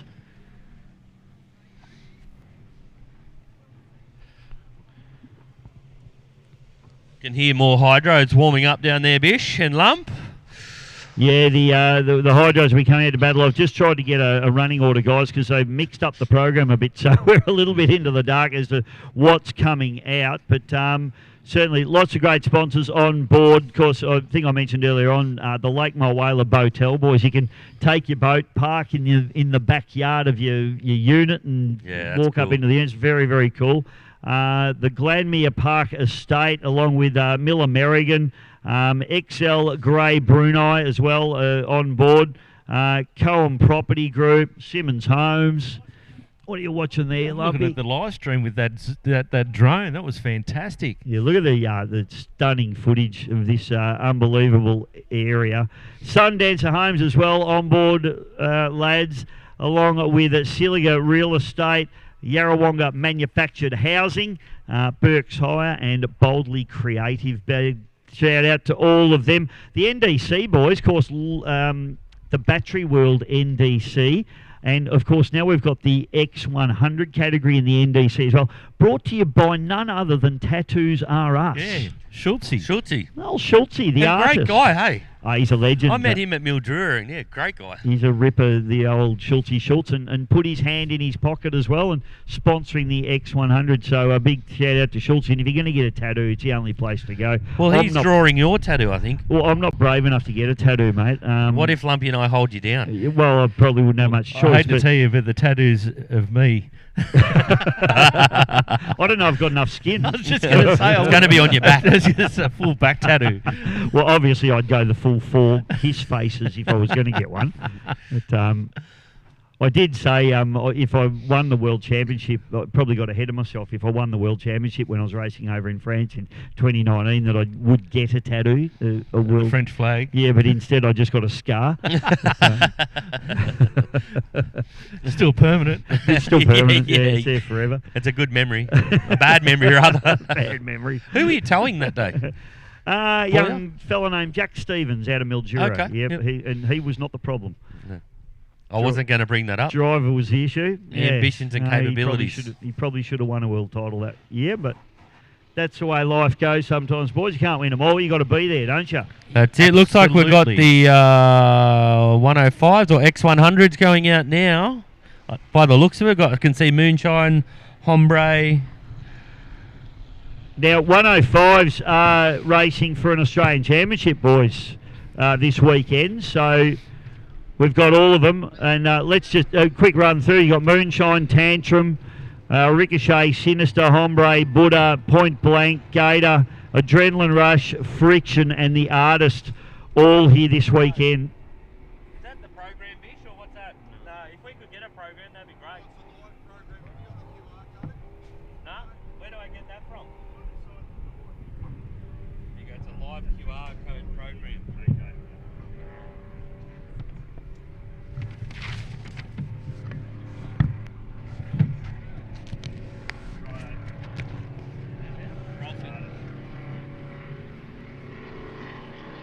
This will be good.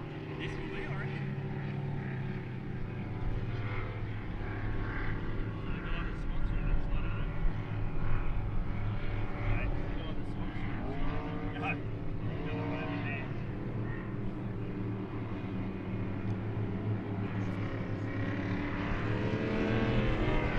All right, boys, so let's just have a quick run through who we do have here. We got the Moonshine. We've got the Point Blank, the red boat there. Sinister. Hombre. And we've also got the Unforgiven, which won't be on your list because he was a late entry. That was your mate that was driving that. You were asking about that Yes. boat yesterday, and then found out it was your mate that was driving It it. is Troy Cameron out of the Big Speedboat Club. So great to see Troy be out there. Lost me pen. There it is. Lumpy.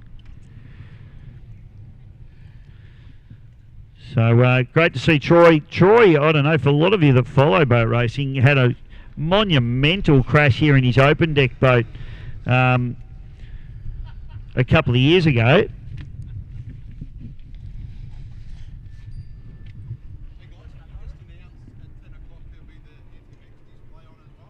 10 o'clock.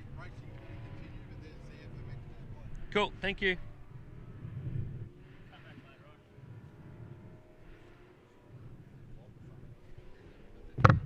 Freestyle motor.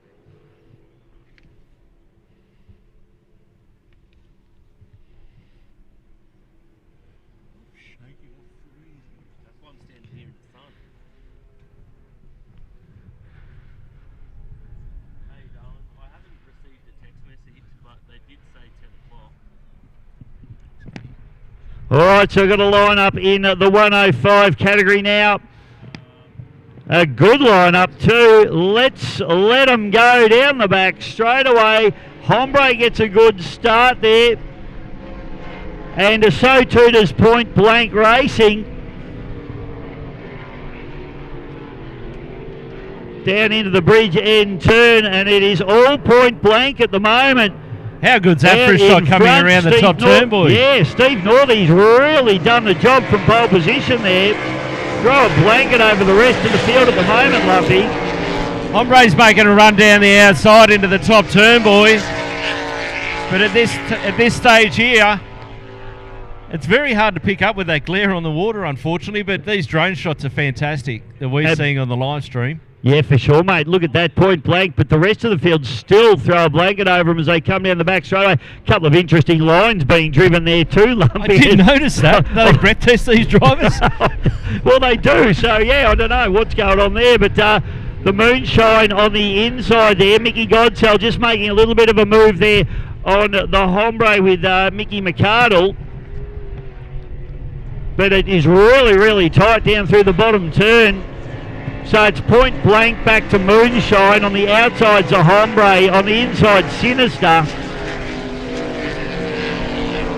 Up into the sun glare they go again, but this is hard and fast racing, this 105 category.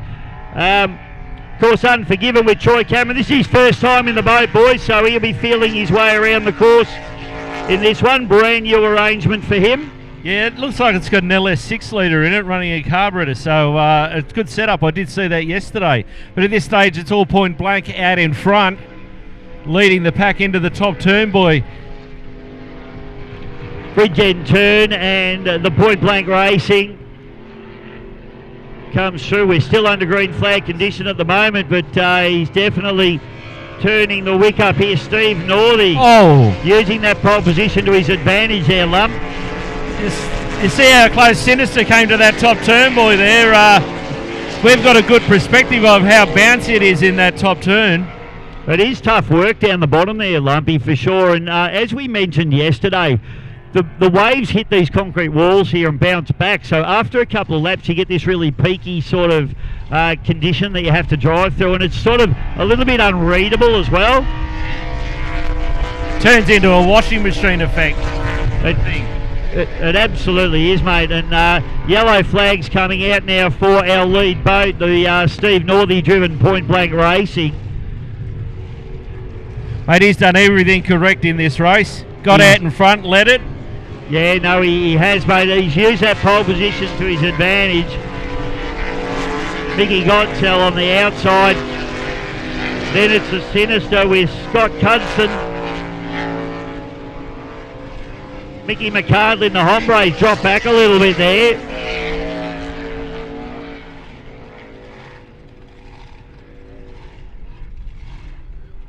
And just watching point blank go up through the top turn. I tell you what, he's still under a little bit of pressure here, but coming under more pressure. This could come down to the wire as Godsell charging hard at him around the outside. Checkered flags produced. It's point blank, but have a look at Moonshine coming, boys.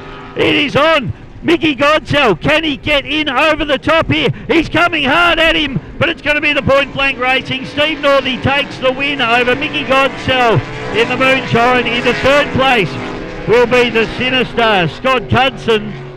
He did start to grab him around there. I reckon if there was another lap in it, it would have been a very, very tight finish. So Godsell there doing a great job.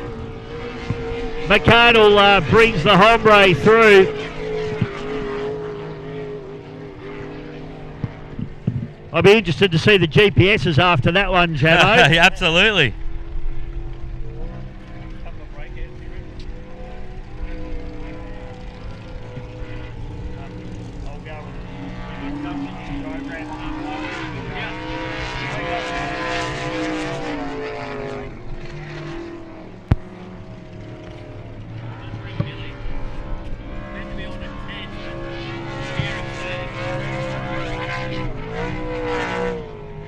That's an interesting one. Point blank has gone through there pretty hot. I hope he hasn't done an extra lap at what the officials consider to be race speed.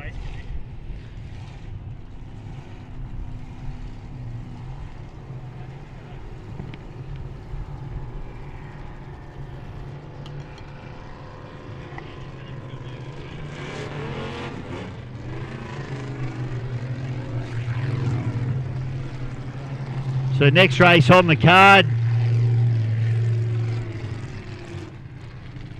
will be our second heat of our 105 boats.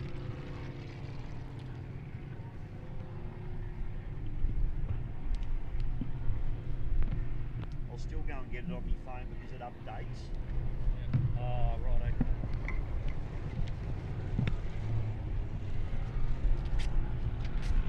We've got a freestyle motocross display coming on at 10 o'clock. Racing still going to continue. But we do have that coming at 10 o'clock. I believe that's down in between the cranes and the pit area.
Test.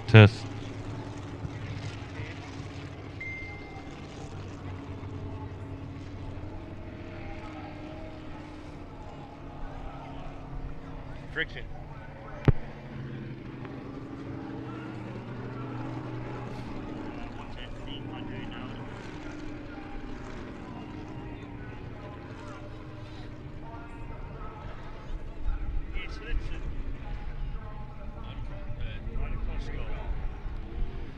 Looking at this live stream now as they head down to greet Barney in the start boat.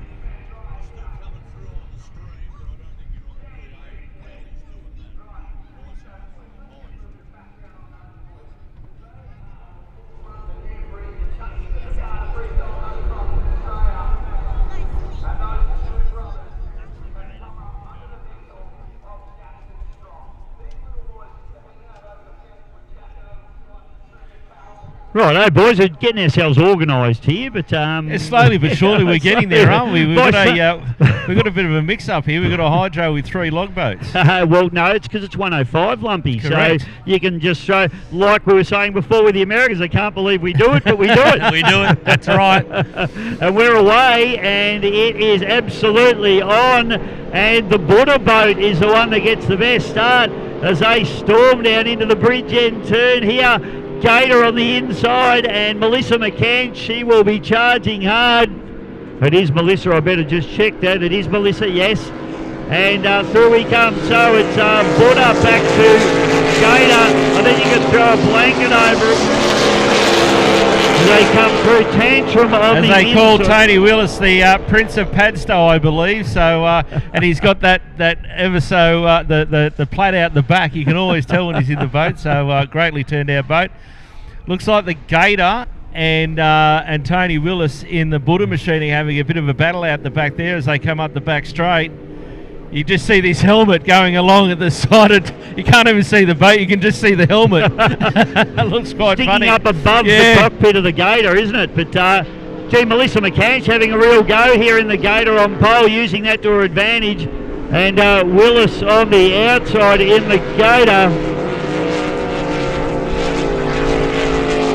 Well, he wouldn't want to get on the inside of her because she'd end up having a bath, I'd say. Friction coming past the commentary position now, going into the top turn. You got Justin Tantrum rounding out the field. Tantrum just hit a pop, I believe. Yeah, it's Justin They're still McLeish. going though. There's nothing this bloke doesn't get in this Justin big McLeish. moment by the hydro, nearly a blowover. Huge, very lucky to be staying dry. Sorry, boys. No, you're right. In, but that was massive. Melissa McCann, she might be off to the Yarrawonga dry cleaners after that one, Jamo. I don't know, but I am. So Melissa tipping in very, very hard, and bear in mind, boys, this is for an Australian title in the 105 category. So Melissa McCann pushing hard, Buddha into second.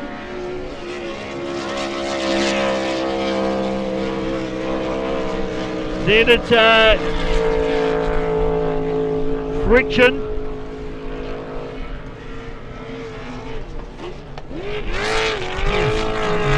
Tantrum there. He's having a couple of issues with Tantrum. The boat's actually chucking a tantrum as we've got the Gator coming up the back straight, leading Tony Willis in Buddha. They'll come around to greet the yellow flag, which means 1 to go. Great shots by the stream as that Gator just coming down the front straight now. Melissa McCann now picks up the yellow flag and sets off on her way to try and win her heat of this 105 Australian Championship. She goes up into the sun glare there. The Buddha still running into second.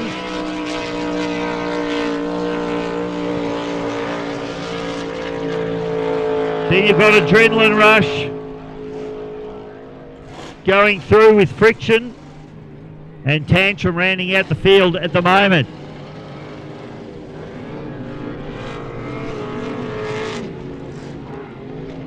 Sounds like it's got some sort of a fuel issue. It just sort of backs off and seems like the fuel's not keeping up to it. But coming around now, boys. The Buddha's made it up the inside of the hydroplane here with Melissa McCann, but she's going to get to the line.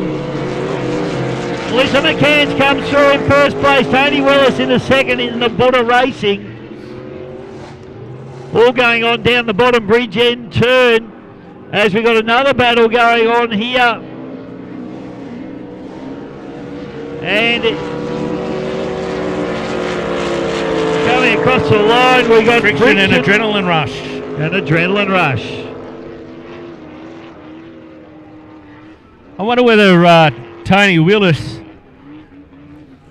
had have changed earlier, whether he may have made up a little bit of ground there. I'm not too sure, but he dead set give it a good run in for the last trip home, didn't he? He certainly did. And Tantrum, unfortunately, there, Justin McLeish has got all sorts of drama as he limps that boat across the line, boys. In fact, struggling to get to the line. But he makes it with a slowing Tantrum machine. Tell you what, boys, how cool is this? We've got boat racing in front of us.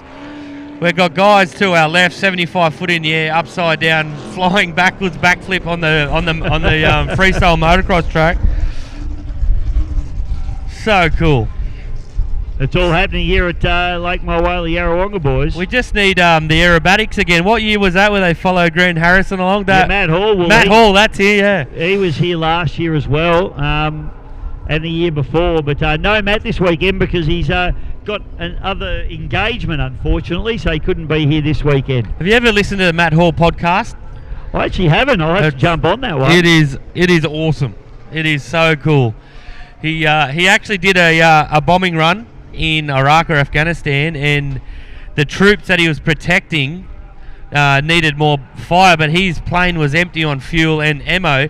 He flew his plane back, jumped in another plane, and then flew it over, and then saved the Aussie troops.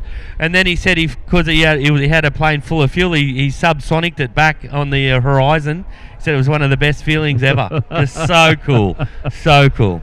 I'll have to tune in. Matt Hall, is that what it's called? Matt Hall podcast? I'll have to find. Might be. I think it's an army podcast, maybe Two Worlds Collide or something like that. But yeah, okay. I'll find it for you. Remind me and I'll find it for you. I'll do that, Jamo, for sure. So the next race on our card, that was race number 6, which is our 105 heat number 2. So race number 7, boys. Stuff's starting to get real. We're going to see some hydroplanes on the water. Yeah, great stuff. Can't wait. Unlimited hydroplane. We're looking for the Anderson Motorsport entry with Brendan Anderson. Gator, so Kelvin McCash. So Melissa out, Kelvin into the Gator. It'll be a quick turnaround for those guys. Dan Kruzik in the Crusader GP21. Aussie connection, ladies and gentlemen. Russell Jones in the big Rolls-Royce Merlin. It'd have to be my favourite. GP101, Benny Clark, and also Melton Toyota GP1, Grant Harrison. There is hydros in the water. I can see obviously the Gator boat. Looks like a big white one. That might be GP1 Bish. I think Lumpy's going to freeze up here. I think we're going to have to... and it looks like the Kiwi of 577's been lowered in as well, boys. Yes, so just having a look at the program there, mate. So this race here is unlimited hydro. And then after that, we're into NDC, Heat 1A. So the action is about to heat up here at Lake Mulwala here in Yarrawonga. As a good mate of mine, Reece Cole, says, strap in, sports fans. It's all about to happen. We've got GP hydroplanes. We've got bad boats. Go grab a drink, coffee, sandwich. Might be a bit early for a beer. Never too early, as Lumpy says, for a beer. And we've got some blown boat racing coming up very, very shortly. Water conditions, Bish. I reckon they're not too bad. Bit of ripple on the water. I reckon it's perfect. So this is just warm-up for our hydros, Jamo. So, but we're sending these hydroplanes out. It says warm-up on my list, but not sure whether they're going to actually run this as a race or not, but I think this is just hydroplane warm-up as Grant Harrison fires up the mighty GP1, 9-time EC Griffith Cup winner, this boat.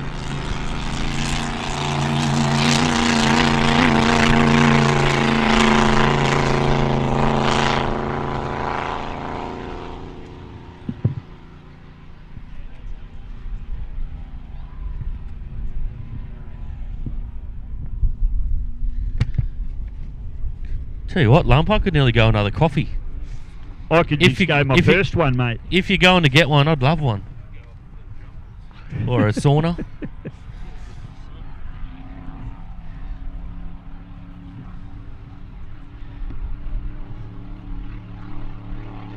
So Harrow now, he's looking for number 10 here this weekend, Jamo, for the Griffith Cup. He's got he owns property up here in Yarrawonga. He's from down in Melton, of course, a dealer principal of Melton Toyota. But these boys, very, very serious about their hydroplane racing. But I'll tell you what, mate, got his work cut out for him this weekend. Because Ken Lupton has come over from New Zealand and they want to steal that EC Griffith back and take it back across the ditch. And Harrow is the great white hope for Australia. He won't want that to happen, that's for sure. No. So one of the best presented teams, Bisho, in all categories of racing, I'd have to say, would have to be the GP1 team for sure. Everything's clean, everything's tidy, everyone's well presented. So keep an eye on the water. I'll tell you what, it could get expensive for Grant if he doesn't win this year, because he's probably going to have to ship that boat to New Zealand next year. 100%.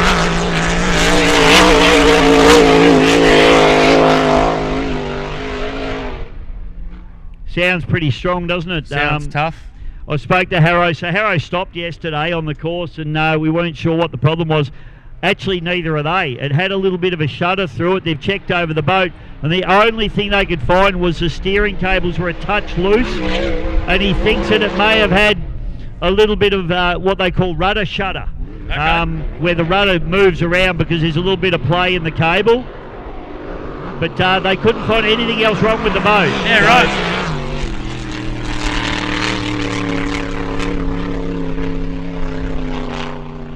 There you go, we just had GP1 shakedown warm-up lap. Looked very clean and tidy, Bish, as expected. I wouldn't mind putting a GoPro on one of those swans out there. You get a pretty good bit of vision. They don't even move. Mate, they've been here every year, and they're just used to Grand Prix hydroplanes and blown displacement boats. They just enjoy the racing, I think, those couple of swans. That looked on son there, Bisho, compared to yesterday. A couple of white rollers coming through the top end of that turn there. Yeah, that'll make it very interesting. But yesterday, like you said, it did have that pop in it, and it sort of came to a bit of a halt. But they seem to have sorted that out quite early, and that's probably the best I've seen a run so far. I'm so excited to see 5 of them go past us. It's not going to be much room, just quietly. It gets very tight, mate. That's why Rolf had to run that year. Run, Rolfie, run, Rolfie, run. Morning to Michael Platzy. He's not here this weekend, but he's normally my man that'll fill me in when I'm wrong.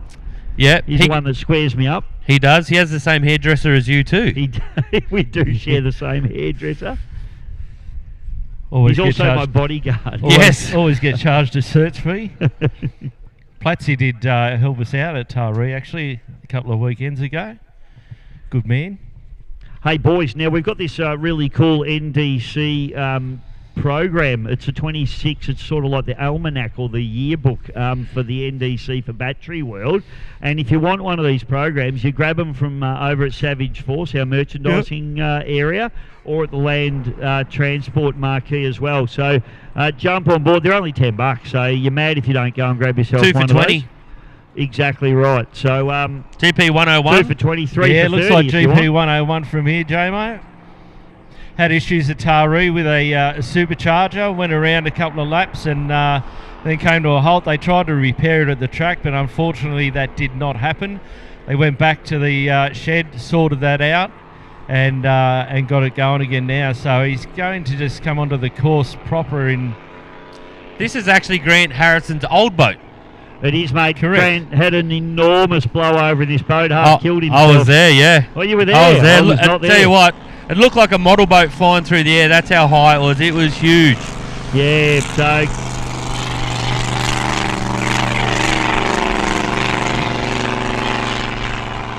Yeah, no, I did a podcast with Grant a while ago. Yeah. It's on the Hose Down if you ever want to tune in and have a listen, folks. But really interesting talking to Grant about that and the injuries he's sustained. Yep. And then coming back into the sport as well after a big crash and a big injury like that. But there was never any question Grant was coming back. He's one sure. of the racers, yeah.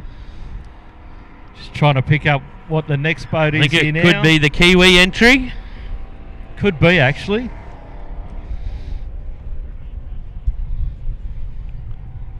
I got to stand up. I'm freezing. Get some sun. These Sydney boys are struggling in this weather. I'm I'll very tell you what. struggling. I'm a bit Don't worried mean about this by any, being rude or anything, but I feel like I got Parkinson's. I'm shaking that much. So Kenny Lupton now, the Kiwi Hope, the GP 577, the current HRL Championship winner. And Lupton is here from across the ditch with about 70 Kiwis are here this weekend. I heard that. Big shout out to the boys from Rotorua, stinky Rotorua. Stinky. Yes.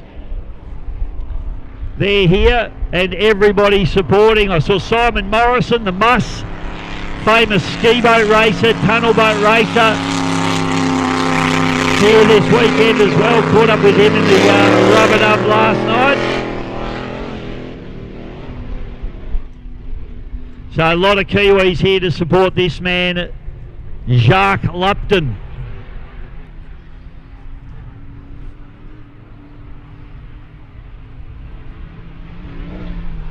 He was really tipping that in at the top end yesterday, a bit breezy down the back end, but as soon as he got up into that top turn, boy, he just put the foot down and then that was it.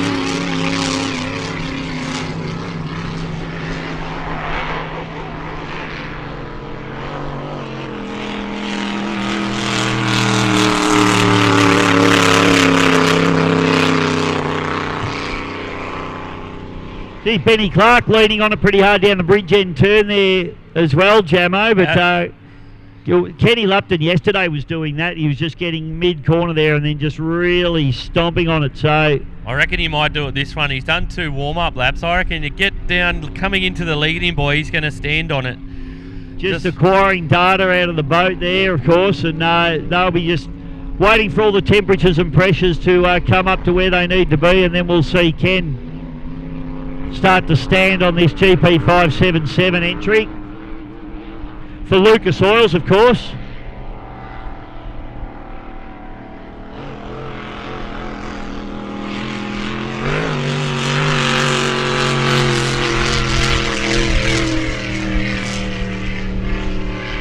Just obviously trying to get some temperature into that motor. I tell you what, boys, how good are Lucas Oils? They support so much motorsport, don't they? And they've actually put their hands in their pockets to help the Lupton team get over here from New Zealand, which is absolutely fantastic. So good, yeah, really good. Here we go. He starts to squeeze it on now. You watch him go through this bridge turn here, Lumpy.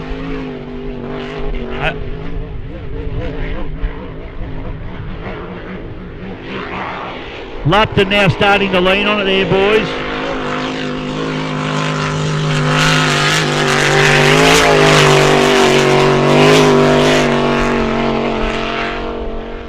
They're still doing a little warm-up lap. That's not fast. You'll know when it's going fast. Now he's starting to feed it in up through the top turn. You can see the spray off the turn fin there as he tips it in. But as you say, Jamo, we haven't seen it wound up yet. And he's still not quite winding up. Now he's starting to lean on it.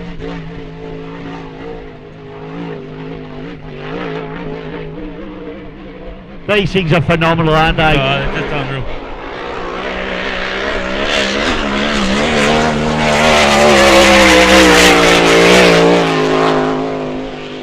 Still not pushing as hard as he did yesterday at the moment, I don't think, Jamo, but he's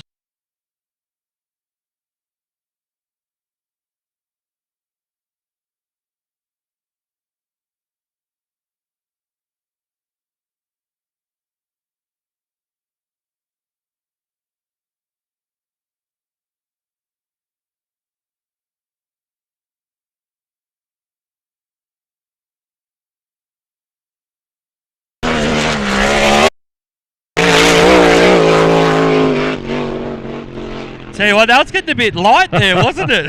Do you reckon Ken Lupton's come here to race and win a Griffith Cup? Oh, definitely. He's not going home empty-handed. He definitely hasn't come here to go fishing for Murray cod, I don't reckon. Do you know the biggest Murray cod ever caught? How heavy it was? How heavy? 113 kilos. Good God. Really? Yep, 113 kilos. It's heavier than me. There you go. There's a bit of useless knowledge for you. Don't tell me I don't do my homework. Here he goes again, Bisho. Oh no, he shut it down. That's what he was doing yesterday, everyone, ladies and gentlemen. He was just coming into that top turn boy fairly light on the throttle and then just stabbing it hard and pulling it round and coming out of the turn boy off the lead out boy like a logboat, really accelerating and hard. I'm really excited and can't wait to see these guys run later on in the day. Around lunchtime, I think heat 1, 2 and 3 are coming on the water. Mate, look at Kenny Lupton's bio, you know, multiple Hydro Thunder winner, Massport Cup, AE Baker Cup champion, reigning HRL and New Zealand champion, winner of the 100th running of the Massport Cup. Ken just comes with massive experience. They rate the engine at 2,000 horsepower in that boat, so going to be pretty. Rotorua? Stinky. Yes. They're here and everybody's supporting. I saw Simon Morrison, the famous ski boat racer. And he's been to New Zealand a few times as well to battle these boys. I think he might have brought it back, Bish. From last time. We didn't ask that question, did we? We need to figure that out. But it was there for our homework, but we got sidetracked. The Jack Daniels sidetracked me. Yeah, that happens to the best of us. A young Kobe Howard in hyperactive on the water coming down in front of us. This is a single turbo LS, I believe. Quote me if I'm wrong. I'm sure Platzi will tell me if I'm wrong. He'll let you know, mate. Yeah. Yep. I got Senior Pato coming up for a bit of a chat. Yeah, that'd be great.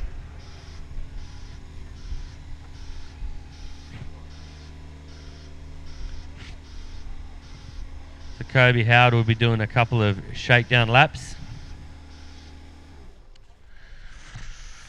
Got a bit of... Oh no, he's done a U-turn and come out. I was going to say we're going to have Scotty Patterson come up for a chat, but he's staying down there, hey? Do you want to interview him now?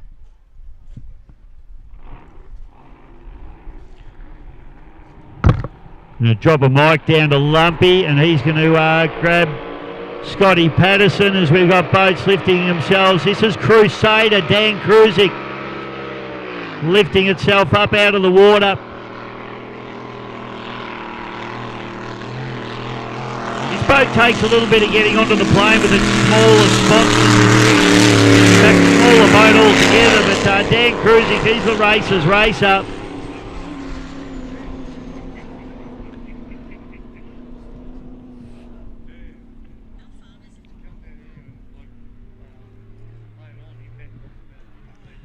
So Kruzik now out on the course, and I think Lumpy's going to try and grab Scotty Patterson as well. So Lumpy, I think you got Scotty Patterson down there with you, mate. Yeah, I've got big Scotty Patterson here, mate, the happiest man in boat racing at the moment. How is everything going in the Turn It Up camp? Oh, it's a happy camp at the moment, but as we know, we've been in this position many times here at Yarrawonga, and it always throws up a trick. So let's hopefully. Connor's on his A game, there's no doubt about that. Dad's just got to be on his A game, given the tools. Mate, wait for these boats to go past. I did talk to Connor this morning. He reckons he got ripped off by about a half a second. Is that true or not? Well, yes. And the other thing is too, I don't know that you can count, because you told me yesterday that was 3 years in a row. You held up 4 fingers. What was the story there? Unfortunately, I do actually have a problem with my hands. What, you're not used to having not around a wine glass or something like that? No, they're capable of doing that, but the good thing is I'm proud to say I've worked hard all my life, so I sit there and I think, work hard, play hard, enjoy life, things are good. That's exactly right. Mate, they're doing a fair bit on social media these days with the boats. That's really getting a lot of ground as well. As we know, it's a whole different thing from when we were growing up, and I'm ticking into my 61st rotation of the Sun, and from that particular time, we were happy just coming along with Mum and Dad and just doing what we had to do. But I'm really glad that they did that, because I still have the same passion as my parents did, and this is where we came, and we went everywhere, as you know, and just still enjoying it. And it's great to see the boating family, and what's even better is this actually event brings speedboat racing of all sorts to a great viewing public, and whether it's online or whether it's live, you just can't go wrong. Yeah, that's exactly right. Now, talking of Connor, I just did say to you then, it looked like yesterday he was in a sprint car driving that thing around. Well, I know I'm a very proud father saying this, but I'm going to say that lap yesterday over Whitecaps, that boat weighs 760 kilos without him in it. So we had, I'm going to say, half fuel. I tried to make it as light as it possibly could, and it just wasn't meant to do that, but it did, and it was absolutely amazing. And the way he drove it and applied it, and let's just say that some of the greats of the past would have been, they would have had a smile. Absolutely, mate. I was up there in the commentary position, and it looked fantastic on the water. So they're just about to go in, I believe. So.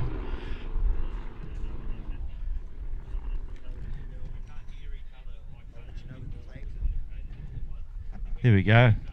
So, mate, thanks so much, and best of luck to Team Turn It Up this weekend. It's fantastic, and it's good to see that smile on your face, buddy. Oh, thanks for that. And can I just say, for everyone that's been here and coming here over the weekend, make sure you get around all the different classes from I'm just going to say, for the Griffith Cup field, to sit there and think, have Kenny, Grant. Grant's, I think, 9-time winner event. The family's just amazing. The Lupton, all the other new competitors in it, it's just going to be a spectacle. You have to travel around the world to try to find that, and you don't have to. You can come to. It's amazing. There we go, mate. Best of luck. You take care and look after yourself, okay? And best of luck to Connor. Over to you guys.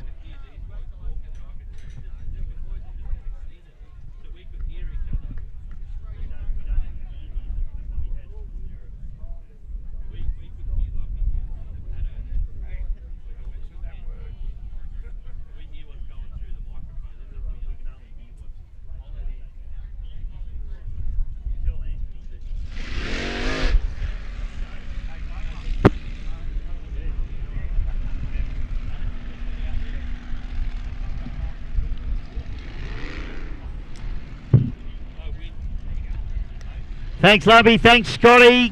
Good luck today, mate. Fantastic effort by the Turn It Up crew yesterday. So we have our NDC for Battery World about to head out onto the water, and the boats we're looking for will be Turn It Up out of 1, Bad Attitude out of 2, Lay It On out of 3, and Odin out of 4, Jamo. The NDC for 2026 is about to fire up with our first heat for Battery World. In race fans, here we go. I'm a little bit excited for this. I tell you what, all boats look very fast. I did notice one thing in the pits today, Bisho, was no Destiny. No, unfortunately, mate, Destiny had a problem with the port bank of their engine. They've got no compression in 2 cylinders. Okay. So they are out, unfortunately.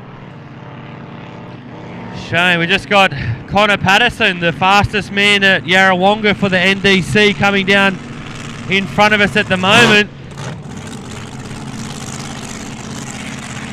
Giving it a little rev. Connor Patterson, a little bit of a rev as he comes past the commentary point, mate. He's ready to race. A little bit of a brop. A blat. There's Michael Newton there in the Bad Attitude as he comes through. That boat, very, very impressive yesterday, especially in that rough water. It's a big boat and really lapped up that rough water. But I tell you what, they look very speedy as well.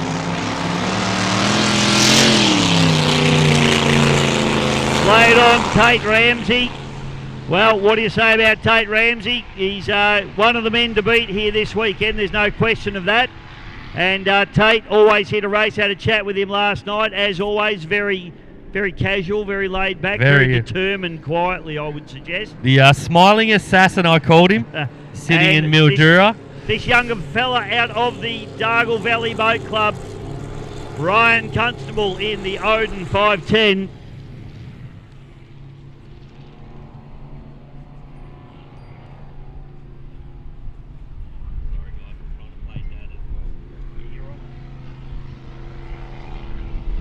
So look at these stunning shots coming out of Airscape Media and GP Hydro live streaming. Hope everybody's enjoying the live stream at home. Wherever you are in Australia, around the world, this is at Yarrawonga in Victoria, Australia.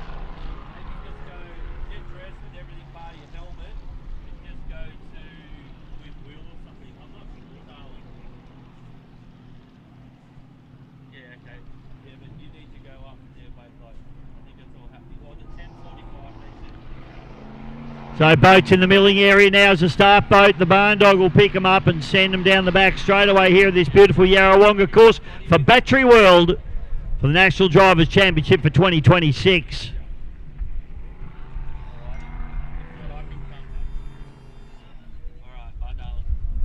Lumpy's made it back into the commentary box. G'day, Lump. Hey, buddy, I was just talking to the happiest man in boat racing. The most Mr. Excited, we should start calling him. Mr. Excited, yeah. White flags up, boys. Here we go, lads. So beautiful drone footage coming through here from GP Hydro live streaming Airscape Media as we pick these boats up. The barn dog white flag flying high. Michael Newton there looks like he's accepting the pole position. Flag down. Off to an early start. Michael Newton on the outside, but look at Tate Ramsey straight through the middle. Whoa! Whoa! Getting very Ramsey out in front. Odin's up the middle, but look at the little yellow bumblebee. You're going to sneak it up the inside. Big dive on the inside. Look at Patterson up the inside, boys. He has a real dip here. Tate Ramsey going straight line. 5-10 on the outside. Struggling. Ryan Constable throws it up in the air, but as they head up into the top turn, Connor Patterson, he's like a rat up a drain pipe, boys, up the inside. Mate, he's all over that. He's going inside, outside. He's not too sure. He's just ditched in a little bit hard there. Odin taking full advantage of that down the outside. But Lay It On is just rocking around side to side to side. He's really holding on to it. Patterson now just went to make another move up, but got set back again. Odin's on the outside. This is a real ding-dong battle for second place, I can tell you. I tell you what, boys, although the Lay It On's fast, it's doing a lot of shine walking at top speed there. And Tate Ramsey really has his hands full hanging onto that boat at the moment. Odin 5-10 moves up into second place, turning up into third, and Newton in the bad attitude, rounding out into fourth place at the moment as they fire down the back chute. Yeah, Lay It On taking them down the back chute, and Odin in second. Scott, Connor Patterson's having all sorts of issues in that top turn, boy. The front of the boat just seems to dig in and just pull up. He cut on the inside of Odin there, and then he just come back a bit. So I think Connor's just trying to dive in really hard and deep and get on the calves nice and hard and keep that boat tight, because he knows that the tight line and the fast way through the corners is the only way he's going to get over these guys. But at the moment, Tate Ramsey absolutely on fire. Ryan Constable doing a great job up into second place. Connor still on that inside run there, Lumpy. Come to a bit of a stop down the bottom turn, boy, there. Still running, though. That's a shame. The bad attitude boat still running. We're on the last lap, boys. Yellow flag is out, and it's all Tate Ramsey as he fires down the back straight away down into the bridge end turn. This boat has been fast, but it's been a little bit of an angry animal, hasn't it? Chine walking everywhere. I was just thinking, the Odin boat wasn't moving at all. It looked beautiful across the rough, where the Lay It On boat was looking a bit out of shape. Put your hands together, ladies and gentlemen. Lay It On winning heat 1. Sorry, mate. Tate Ramsey taking the win for Lucas Oils. Odin into second place for Ryan Constable. Connor Patterson into third place in the turn it up. So the pole winner there. Just, I think the rough water might have got him, and I'll tell you what, nobody had the blistering pace to turn it up had down the first chute. No, that's exactly right, but Connor's come straight into the ramp. He hasn't even gone around, so I don't know whether there's an issue with that. Scotty Patterson still smiling.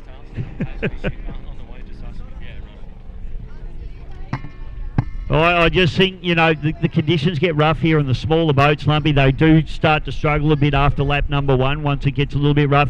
We've spoken about it, the water bounces back off these walls here. But, I hope Michael Newton hasn't got a terminal problem there, mate. Hopefully we see him back out. Well, like Jamie said, the boat was still running, so that's a good sign. That is one good sign. But, that Ramsey's boat was just rocking side to side to side to side, and it got all out of shape at that back turn, at that back straight. But is that an issue with the boat, or is it just something that well, mate, it's going just the water? They're probably going into uncharted waters in terms of how fast the boat's going. I mean, that boat is absolutely flying. Ladies and gentlemen, please give it up as he comes past our commentary point. It is Tate Ramsey, your heat number 1 winner, giving you a wave as he comes through. Give him a clap, Tate Ramsey in the lay it on. And great job there, Ryan Constable as well. They probably didn't have the top end that I expected out of them in that one, Lumpy. I think it was just, it just does it so effortlessly, I suppose. Had the twin fins out of the water, like as you come across the boat looked beautiful. It looked more settled than lay it on. Exactly. But having said that, lay it on was a couple of boat lengths in front because it was just going so quick. But yeah, you're right. I mean, to me, it's a cavitation plate adjustment for lay it on, quite probably. Just trying to stop that side to side shine walk. Yeah, but that can get messy in a hurry. Well, especially mate, at that speed. He's still about 150 miles an hour when it's doing it. So it is wild, but he's certainly got the pace here, hasn't he? In terms of engine and power. Yeah. Geez. Super quick. And Destiny yesterday did head gaskets. So I remember it took off yesterday for its warm up, and he gave it a shot out the back, and it blew a couple of head gaskets, or a head gasket. So it won't be back at all this weekend, unfortunately. No, that's right, mate. Next heat that we've got, heat number 2 of the Battery World National Drivers' Championship, 3 laps. Always pumping Supernova and Titan. Unfortunately, Mayhem had a gearbox failure yesterday, so young Royce McIntyre out of this one.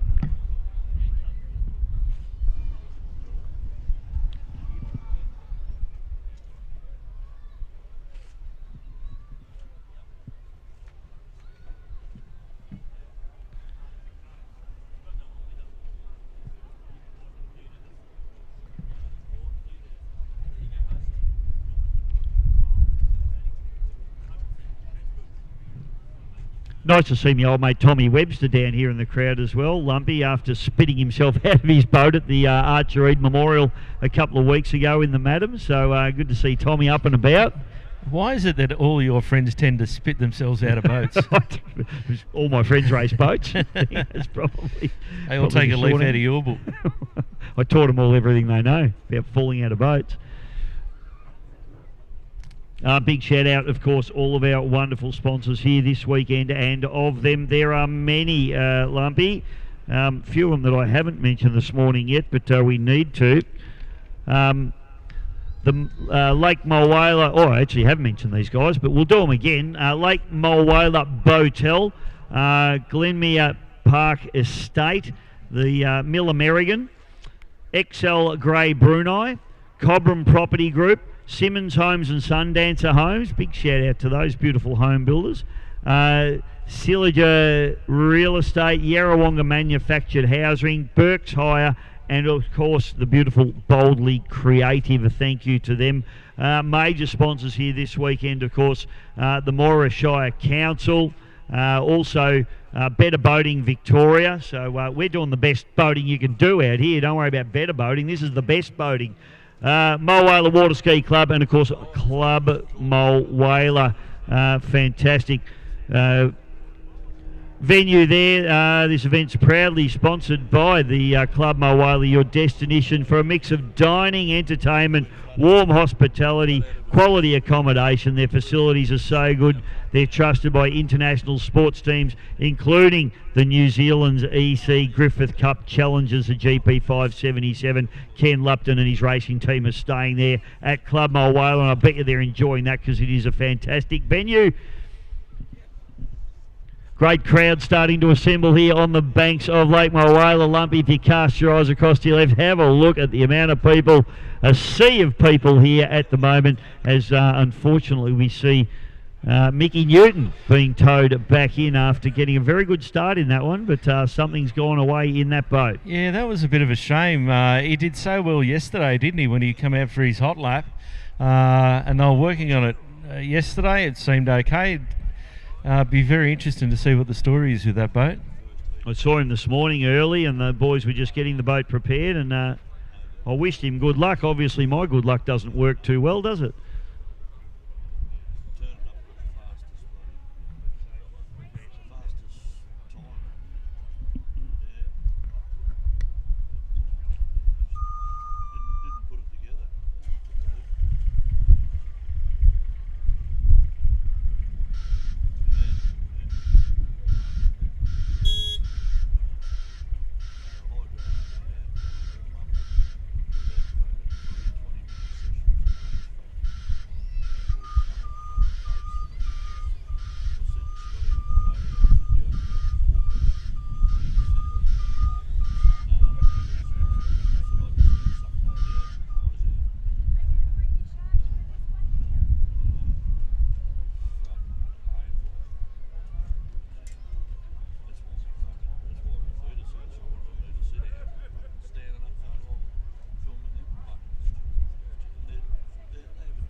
Other great supporters of this particular event, ladies and gentlemen, while we're waiting for our next heat to come out for the NDC. Of course, the beautiful Lucas Oil products, and great to see Rolf and his team over here from Lucas Oils doing a fantastic job. Our team that look after all our drivers out there, Race Day Medical, along with the best photos that you'll get, All the Talk Photography, Rolf Stanisic doing a beautiful job as he always does, and jump on the All the Talk Photography Facebook page. You'll get all the fantastic photos from this weekend. Of course, the man that supplies the live stream, Boris the Boxer himself, Scotty Lambert, with GP Hydro live streaming. And you can jump on the live stream via YouTube as well. So you've got friends or family at home that can't get here and want to watch all the action, jump on there, the GP Hydro live streaming via YouTube. And also through the Victorian Speedboat Club, and it's the link is also there on my page, Bisho Media, as well. Big shout out, obviously, to the APBA and also the Victorian Speedboat Club that are, in fact, running this particular event. Glenmere Park, another one of our wonderful sponsors here this weekend, along with Miller Merrigan and the XL Grey Brunei Proprietary Limited. Of course, the sponsor of the National Drivers' Championship. Well, there's a couple, actually. Battery World, our major sponsor of the National Drivers' Championship. And, of course, sponsor of the X100 National Drivers' Championship. Tattoos R Us. Mark Schultz. Fantastic to have him on board. Along with the Mulwala Water Ski Club. Club Mulwala, Moira Shire, Better Boating Victoria, Victorian State Government, and of course the beautiful WIN network that always give us a great run on their platforms as well. So big thank you to all of our wonderful sponsors. Of course, Land Transport, another wonderful supporter here, and Land Transport just rolled in the road train with all the gear on board. So and bring all the gear up here from Lake Epilock up here to Lake Mulwala to run this fantastic meeting. All of our wonderful volunteers. We've got so many guys out there, our divers, who hopefully they get bored and don't have to do anything. As I said before, Race Day Medical, Dave Bodner and his team, I hope he does nothing all day. And of course, our start boat man, Barney Rubble Patterson with the Barn Dog, who's always does an awesome job. He's running that beautiful V10 Mercury there on the Barn Dog, and he's got Mikey Johnson, blown boat driver extraordinaire, in the passenger seat with him doing the actual flag duty. So lots of people coming together to make this particular event happen. I hope you're enjoying the day. Weather is absolutely magnificent. Lumpy's almost thawed out. Weather's going to get warmer as the day goes on. Lumpy, have you thawed out a little bit, mate? He's got to turn his microphone back on, but he was shivering before. He's struggling a bit. You right, mate? I'm getting there. I actually went down when I was interviewing Scott Patterson, and it was wholly warmer down there than what it is up here. I'll give you the drum, but I'm starting to get there. It was actually nice in the sun. Yeah, the sun's come out and it's beautiful. More sun in, I don't know if this is urban myth or true as well, but I'm going to run with it because we're here. But more sun in Yarrawonga than there is on the Gold Coast. Wouldn't surprise me. It pisses down in the Gold Coast half the time. Hang on a second. That can't be true. It's true. I'm sure that's true. More sun and more wind. I need to get the mayor up here. They'll be able to confirm that for me. We see him back out. Well, like Jamie said, the boat was still running, so that's a good sign. That is one good sign. But, yeah, that Ramsey's boat was just rocking side to side to side to side, and it got all out of shape at that back turn, at that back straight. But is that an issue with the boat, or is it just something that well, mate, it's going just the water? They're probably going into uncharted waters in terms of how fast the boat's going. I mean, that boat is absolutely flying. Ladies and gentlemen, please give it up as he comes past our commentary point. It is Tate Ramsey, your heat number 1 winner. Giving you a wave as he comes through. Give him a clap, Tate Ramsey. In the lay it on. And great job there, Ryan Constable as well. They probably didn't have the top end that I expected out of them in that one, Lumpy. I think it was just, it just does it so effortlessly, I suppose. Had the twin fins out of the water, like as you come across the boat looked beautiful. It looked more settled than lay it on. Exactly. But having said that, lay it on was a couple of boat links in front because it was just going so quick. But yeah, you're right. I mean, to me, it's a cavitation plate adjustment for lay it on, quite probably. Just trying to stop that side to side chine walk. Yeah, but that can get messy in a hurry. Well, especially mate, at that speed. He's still about 150 miles an hour when it's doing it. So it is wild, but he's certainly got the pace here, hasn't he? In terms of engine and power. Yeah. Geez. Super quick. And Destiny yesterday did head gaskets. So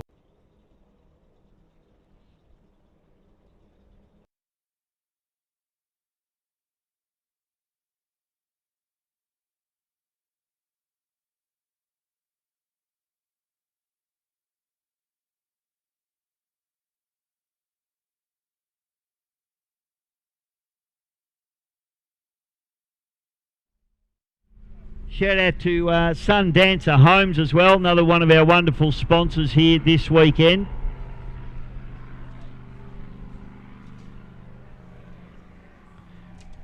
Good to see Robbie Basala just rolling in. Hello, good morning, Robert. He's in deep discussion there with Officer of the Day, Simon Kerwood. Simon's got the big job on this weekend. Taking it all in his stride.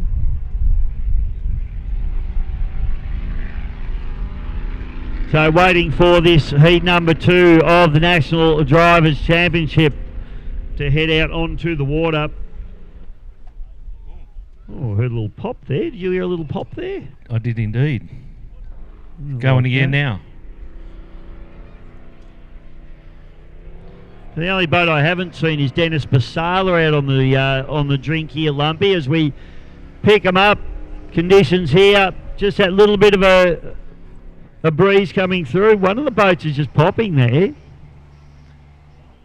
Not sure which boat it is. I know I still can't see Always Pumping, Lumpy. I don't. No, there's only 2 boats in this race so far. Always Pumping.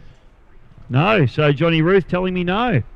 All right, well, that's a shame. No Always Pumping in this one, so it's a 2-boat race. The flag drops, you know what, stops, and Supernova absolutely blinds the start there with Sadley just trying to go with him as they come down into turn number 1 here at the bridge end turn, but Scotty Cleaver quite slow down through the bottom turn here. Lumpy, I'm not sure whether there's some sort of issue going on. That allows Hadley to just catch up a little bit. Yeah, I thought that it slowed down through the back straight there, but it seemed to be going okay now.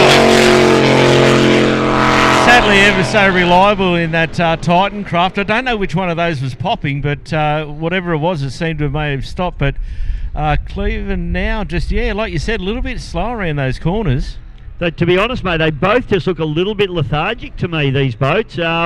Certainly not the intensity that we saw in heat number 1. Is that just because there's not as many out there, or do you think, I just think Cleaver isn't really attacking these corners horribly hard at the moment? No, he's not. He's very gingerly going around them. I don't know whether there may be an issue, but he's obviously just coming down the front straight and the back straight pretty quick.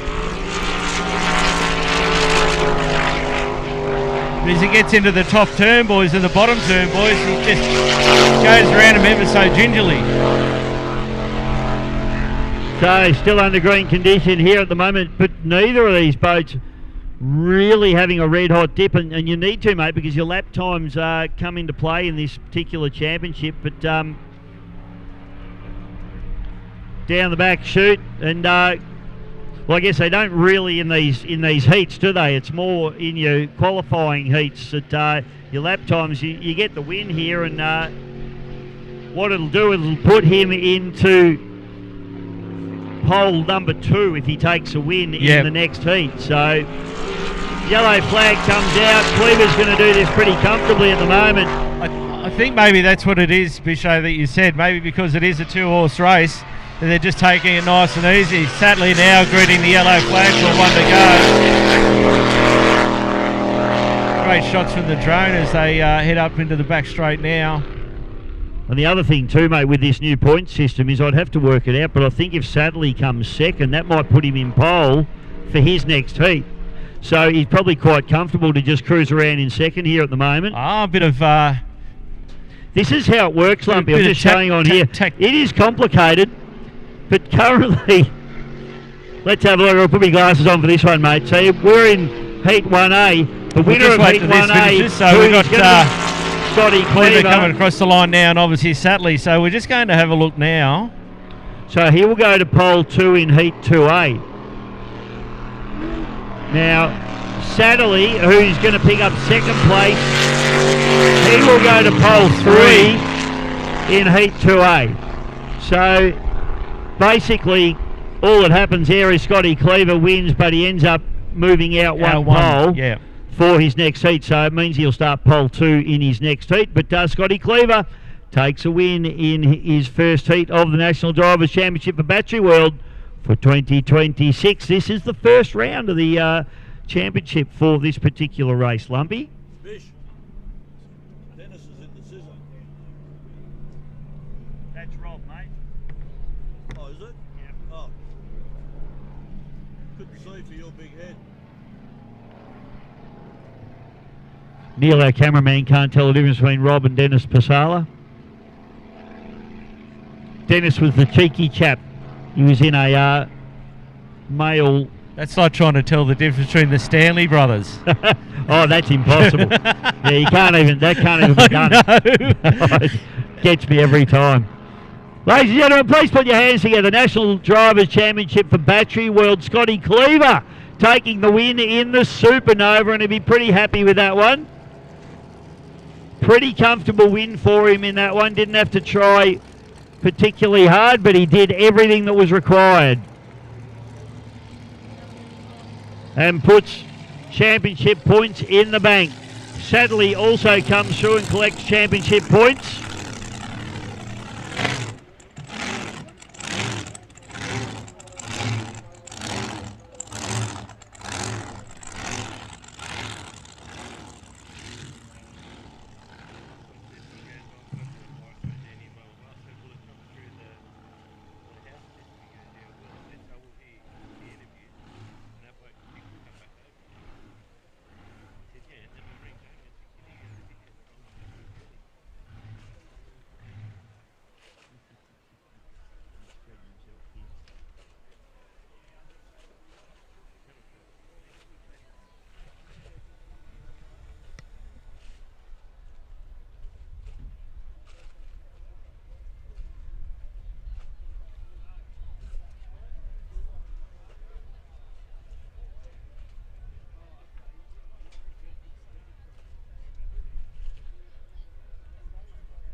So Lumpy, we do have Hayden Chesser down in the pit, so he's going to try and grab some of these drivers as they climb out of their boats. So Haydo, if you can hear me, you can just chime in whenever you like, buddy, and we'll try and get the inside goss from down. Well, I'm hoping he's down there, mate. He's meant to be down there, so we'll just see how we go. We can't see down there, of I've course. been trying to call him and he's ignoring my calls. Oh, yeah, well, a lot of people do that too, though. Yeah, Lump. I know. I mean, there's I know. nothing new there. Yeah, I know, because everybody thinks I'm ringing them up if I could lend a 50. I still cop that today. I don't understand it. You're one of the richest blokes in the I'm not Hawkesbury. the And richest everyone, bloke in the Hawkesbury. Mate, that watch tells me you're one of the richest blokes in the Hawkesbury. No, I was until I bought the watch. That watch would break my arm. My arm would fall off if I tried to wear that. I can't, I'm that poor I can't pay attention, mate. You know that. Right, let's drag the program out here and have a little bit of a look. They reckon if you have a look at your bank account and pull all your money out, where could you go to on a holiday? Might have been my letterbox. To get another bill. So next race on the card, mate, I think is going to be race number 10.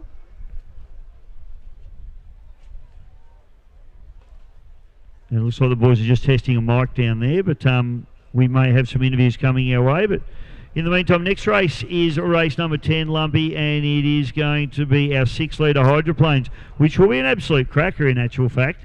Anderson Motorsport Impatient and the Gator. So that's going to be a very, very cool race, I think. That will be very, very cool.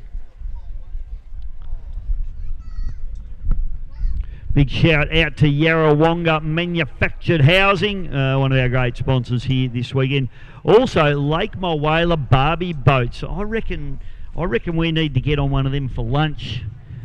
Cook up a couple of snags, maybe a cold Snags. one. What about some yabbies? Some yabbies. We could do yabbies. Do you have yabbies in New South Wales? Well, you Yeah, do, we because would. they're in the Murray, which Yeah. is New South Wales. Correct. Yeah. Oh, here you go. Hayden's ringing Lumpy back. So this is good. This is big. Just going down the back straight. Oh, you watch it, boys, if he does another lap.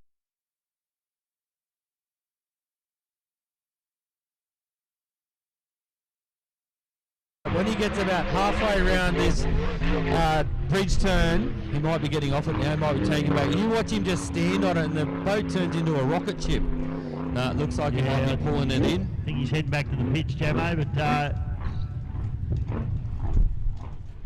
have a listen to it hunting. Yeah, very cool. So those boys have turned up here with 3 engines, as you do. Is that all? Yeah, just being conservative. Yeah. When did they leave? I don't know, when the boat left. Yeah. It's usually, I think it's about a 4 or 5 week trip. Yep. You know, start to finish with all the mucking around. Michael's boat, 21 foot, a big boat, and if anybody can soak up the bumps, it'll certainly be this man in this boat. Boat still a relatively newcomer to the category, and in fact brand new to the National Drivers' Championship here for Battery World. Newton going right across the back, and I think you'll find it to be very, very rough across where he is at the moment. And he's certainly heading a long way over the back of Lake Mulwala here at the moment. So hot laps about to begin here. Oh, and Lumpy's coming up the stairs. I hope he's got a microphone. And Kelvin McCanch climbs into the Gator. He's done the swap with his wife, Melissa. Melissa ran the boat in the 105 category this morning. And now Kelvin in the boat heading up into the top turn.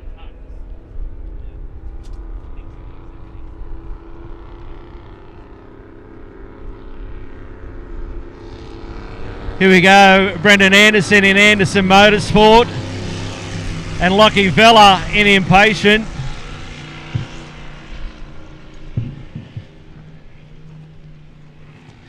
It's quite funny actually, I was in Taree a couple of weeks ago and Lockie Vella was working on Anderson Motorsport's hydro, so they're good mates.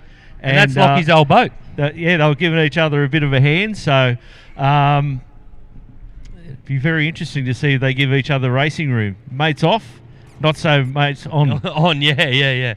And Lockie obviously driving his tomato. What was Coldy calling the tomato farmer's boat, which is his father. Yeah, so you can't hurt that. No, you can't. Since when did Paul Vella become a tomato farmer? Coldy said he's invested in tomatoes. I'm not sure. I think there might be an inside joke that we're privy from. You never know what Coldy's on about half the time, to be fair. He doesn't know what he's going on about sometimes. Right, these are cool boats, boys. They're 6-litre hydroplanes, and they're very, very quick, probably about 130 miles an hour. And that Anderson boat's a 5-litre. And probably nearly as quick as the 6-litres, isn't it? It's, it's a ripper little boat. And 2 import hydros, 1 Australian-built hydro too. The red one was built down at Wiseman's Ferry. Yes. By Graham Howard and Paul Vella. It's an interesting... the way it's proportioned, the sponsons look like they're a long way forward of the cockpit. Yeah. And it really is light on its sponsons. It really dances from sponson to sponson, that boat. I remember Paul driving it at Dargle, yeah. How could you forget that? Oh that my was God. wicked. It was like a little 1750 bullet all trimmed up and just dancing sponson to sponson, but he certainly wasn't scared of it. Neither's Lockie. Lockie's definitely not scared of it because it's not his. That's right. He's not paying the bills. That's right. Dad's got plenty. It'll be fine. Flag down, Bisho. Looks Here like we Lockie. go. We're racing, Jamo. Sorry, mate. The impatient boats come to a very early start. The gator boat getting a little bit loose there. But look, it's all the way. It's the Lockie Vella. Look at the speed of that red machine, Bish. I tell you what, Lockie Vella is got plenty of pace. Gator on the inside, Calvin McCanch. And on the outside, Brendan Anderson is, well, they're basically gun on a gunnel, but it's all Vella at the moment as he fires up into the top turn. Vella's just streaking them here at the moment, boys. That boat's quick, isn't it? It is quick, and an entrant in the Griffith Cup too later on in the day. So be very, very interesting. We have seen a 6-litre hydro win the Griffith Cup. Was that about 2-3 years ago with the Holland boys? Yep, yeah, winning the Griffith Cup, mate. Winning, so yep. I tell you what, if it all goes pear-shaped for the big boys, these little hydros, they just keep going, don't they? Very, very cool. Lockie Vella driving the Paul Vella Impatient boat, coming down the front straightaway. The number 17, very beautifully presented as well. We've got the Gator just coming past us now.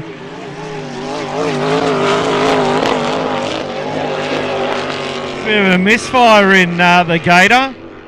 Yeah, is that the Gator misfiring? Yeah, it sounds like it, yeah. Still doing well, still holding off the Anderson Motorsports entry, but for how long? The other thing that's happened there too is they've swapped pole positions. So Gator was on pole. Now Anderson's managed to sneak up the inside, so the combination of Gator popping a little bit and Anderson getting up the inside, this could get interesting towards the end. We've still got another lap before we go yellow.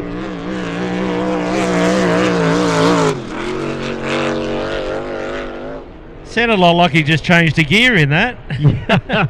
And that's exactly what's happened there, boys. Look at that, Anderson Motorsports now up the inside.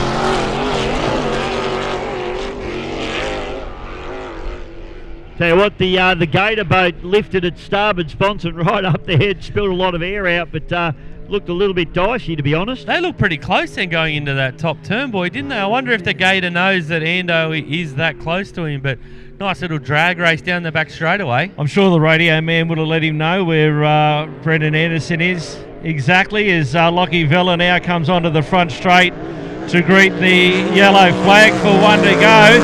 Having a look at this top turn, boy. Is Anderson going to duck in underneath Gator here? Can he hold it, or who's going to take advantage? It looks like Ando... Side by side. Oh, very close. Very close.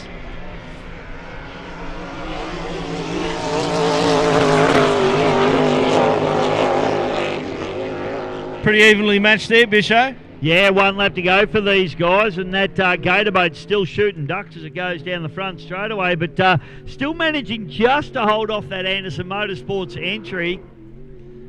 But it's an enthralling little battle going on between these two. Lockie Vella's going to come through and absolutely clean this up.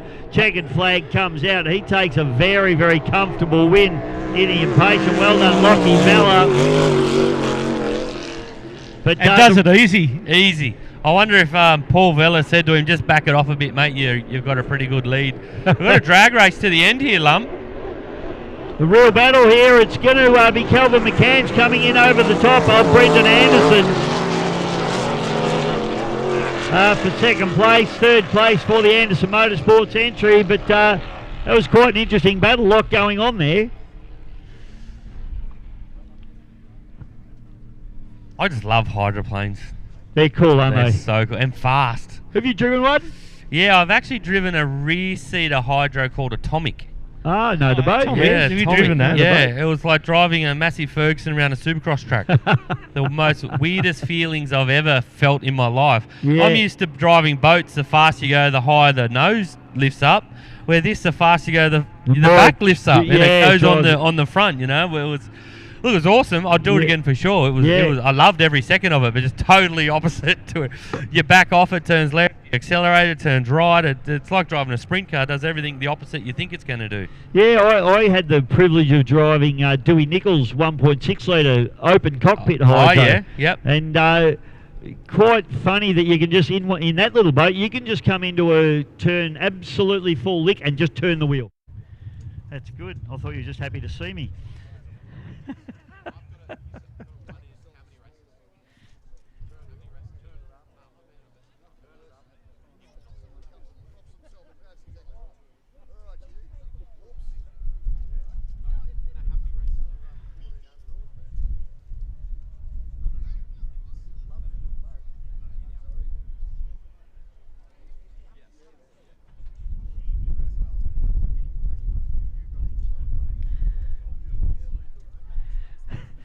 Now Lumpy's rolled into the commentary box. I'm going to get you organised here, mate.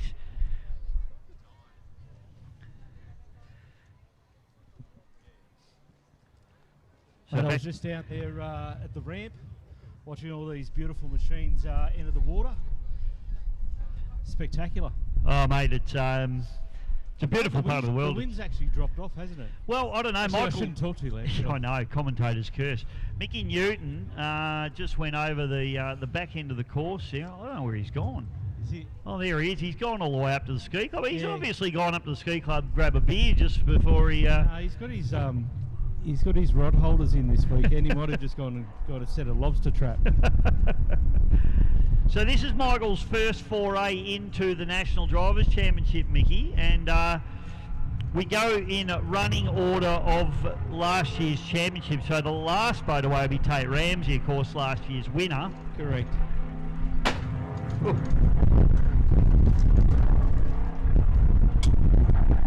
Stuff getting blown around here. Lovely, just... All right, Michael Newton now, ladies and gentlemen, of the fan attitude, fires it up, and it's his hot lap.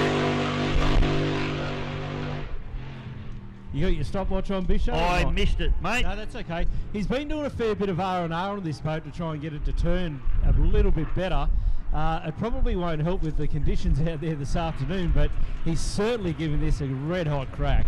Yeah, he just had a couple of bites at the cherry there, Lumpy, as he came out of the exit at turn number one. Boat looks fantastic though, doesn't it? Certainly soaking up any bumpy water down that back straight. The boat did not move, mate. It looks solid. They had this boat upside down a couple of weeks ago, working on the bottom of it. He's getting that out of the corner. That was pretty respectable. I mean, he's like I said, he's still sort of. I don't want to use the word new at the craft because he's been around it for years, and so's his dad. But what I'm saying is that it's a new setup. That's right. New boat. Yep. So they're still trying to come to terms with how it handles and all this sort of stuff. He's had that motor out of that thing, probably 3 or 4 times. It's been up on upside down in his shed. He's done the bottom of it. They've brought it back again. They did it again just before Mildura and Berry. So he's put so much work into this, and he literally got it back, I think, maybe last week or so, to put all the engine back in it and get it all running again. So he does a stellar job on that boat. And do you know what? Like, not all heroes wear capes. That's what I say, because he does a lot of stuff by himself as well. I've seen a lot of his videos that he puts up. Aren't they fantastic through the high-speed garage, but also just on his own page. So, you know, you get a great insight, and he does the videos as well, like, you know, when cleaning out the fuel system and all that sort of stuff. So, you know, and he's always... and what we did learn is that CutCat has that Toyota NASCAR motor in it. So, but I think CutCat obviously came out of pole 1 before. They swapped the poles around. Are you joking? Out of pole 1 now as they come down the front straight. And it's all you. Are you joking at this stage? See if CutCat can make it up on the outside around that top turn, boy.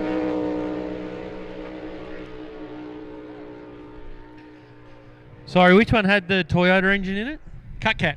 CutCat. It was very fast in the last race, making him work a bit harder on the outside. That bit of rough water too is upsetting his run. But look at Are You Joking? Sitting beautiful. I think this could be a Craig Lewis image boat. Looks very similar, doesn't it? Definitely has the look at it. But so's the Mayhem boat. They're both ex-image boats. So, but look at CutCat driving really hard into it to the boys as we got Are You Joking? Whoa! Bit of a high side there by CutCat. That would have been a great photo opportunity for Rolfie.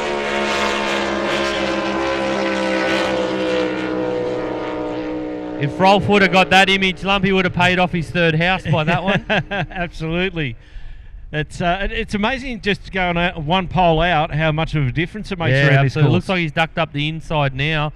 Might be a bit too late. We're going yellow after this. No, he's gone back on the outside. Bouncing around a fair bit out the back. Are You Joking's all over this, Bisho? Yeah, I'll tell you what, boys, this boat, it's a relatively new boat on the scene, and he's pushing very, very hard. CutCat Racing got him done in the last race, but he's certainly got the jump on Rumble at the moment, hasn't he? Yeah, that's what I was saying. I don't know whether it's because CutCat was out of pole 1 in the first race, and pole 1 just seems to be a good spot around here, but he's obviously gone on the inside of him now. He's going to try and take it up, but I think it's too far gone now. They're 1 lap to go. It's all about the pole position, isn't it, these races? It's, absolutely. I wonder how they come up with the name Are You Joking? Are you joking? I reckon he's brought it home without telling his wife, and he said to his mates, I'm going to call this boat the first thing my wife says when I back it up the driveway. Has to be. Well, let's run with it, though. Yeah, we'll run with that. You'd have to be pretty close to the mark, wouldn't you, I reckon? He's obviously Dutch, I would say, with a name like Van der Hoeven. But Robbie Van der Hoeven is going to take the win here in the Are You Joking? And that's a good win for him. Second place, Stevie Rumble in the CutCat. Very tidy too. Very tidy drive. Are You Joking? Still racing them. Hopefully you can see the flags or his radio men. Absolutely. We've got big Ralphie from Lucas Oils down the front here. We might try and grab hold of him. Should I go and do grab a quick word with or have we got other stuff going on at the moment? I'll grab him in a moment. All right, so over in our VIP tent over there, we've got some special guests, boys. Our major sponsors, of course, we've got Moira Shire Council. Absolutely fantastic to have them on board. This meeting is proudly sponsored by the Moira Shire Council, championing events that strengthen and celebrate our region. They are committed to creating vibrant communities where possible, love to live and work and visit. We're also supplying significant funding. Gee, I'm having trouble talking today, aren't I, boys? Significant funding to bring this experience to Yarrawonga, and we also thank their staff who support the implementation of the infrastructure, ensuring this area and the town are in pristine condition for this amazing event. Also, we have to thank the team at Better Boating and the Victorian State Government who are here as well, and they are our major funders of this particular event. Also our diamond sponsors, the Mulwala Water Ski Club, along with Club Mulwala. A big shout out to those guys as well, and a big welcome because we've got the whole team over there in the, and I'm going to hand. Good morning. Welcome to the 2026 Yarrawonga Speedboat Spectacular. I'm Michael Cole, President of the Yarrawonga Mulwala Tourism and Business, and it's my great pleasure to welcome you all here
too. So he'll go through that and tell you how the fuel system gets cleaned out.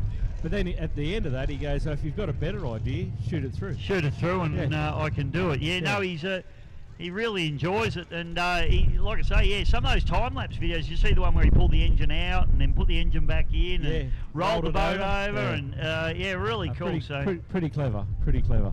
Great to have him out there, mate. Dennis Pasala looks like the next boat that we've got out on the course. A little bit sun glary, a little bit windy. It's not what you'd call perfect conditions this afternoon, No, Lumpy. dead set, not perfect conditions. Not like the mighty Hawkesbury. Did I just swear here?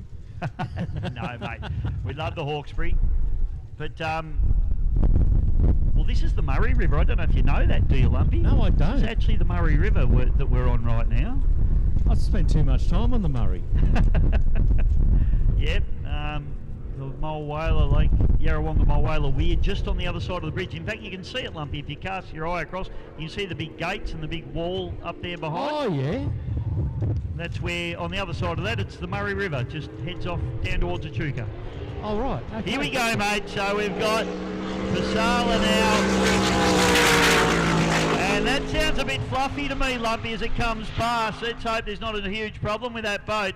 We'll get a time for him because I actually got on the stopwatch that time. I'll have to try and get Michael Newton's time for you. Now these are, he put the nose in, now he's put the nose down. Oh, that's a messy show from Pasala now as he fires down the back straight away for Battery World in the National Drivers' Championship. Pasala gets it settled now, but it sounds... Definitely sounds a little bit fluffy there, and you know, I don't think that's going to do him any favours, particularly down that back straight either. No, it's definitely not the sharpest show that we've ever seen out of Dennis Pasala here. He puts a power down again, stands hard on the cab, drives the nose in, goes through. And I have him at an unofficial 46.89, Lumpy. Yeah. Now I want to try and get Newton's time. Jamie's down there, he can get it. Jamie might be able to grab that, yeah, let's just see. Jamie said he'll meet me here at 4 o'clock. It's now 5 after 4. Oh, we got Millie here. She might be able to do it for us.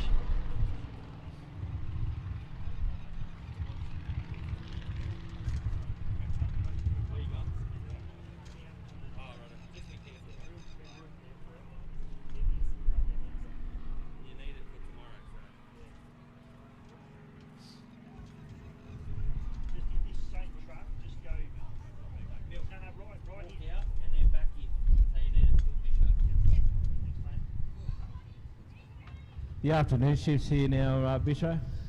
Jamie's come up the ladder. He's nearly sit down, mate. Sit down. You're scaring me. Yeah. Hey, Has anybody got a defib? I'm trying to run a boat, a team, carry you guys on my shoulders and commentate. So you let me know how you guys go. I'll tell you what, I'm sponsored by Nurofen this weekend because my back's killing me from carrying you. I need some because my ears are bleeding the whole 7 hours on the way down here.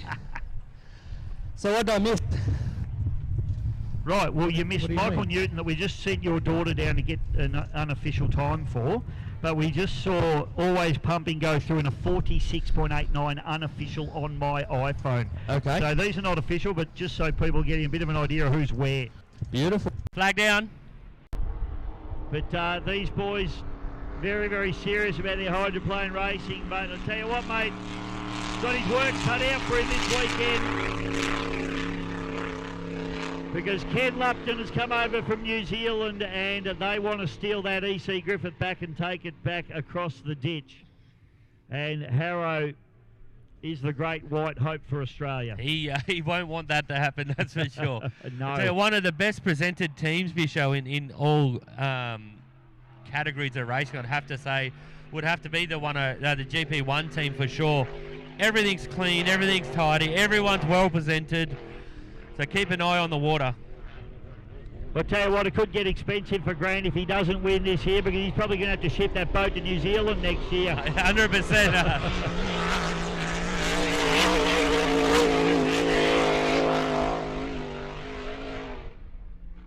Sounds pretty strong, doesn't it? Sounds tough. I spoke to Harrow. So Harrow stopped yesterday on the course, and we weren't sure what the problem was. Actually, neither are they. It had a little bit of a shudder through it. They've checked over the boat, and the only thing they could find was the steering cables were a touch loose, and he thinks that it may have had a little bit of what they call rudder shudder. where the rudder moves around because there's a little bit of play in the cable. But they couldn't find anything else wrong with the boat. Yeah, right.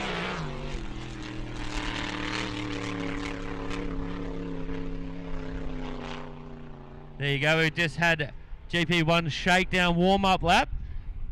Look very clean and tidy, Bish, as expected. I wouldn't mind putting a GoPro on one of those swans out there.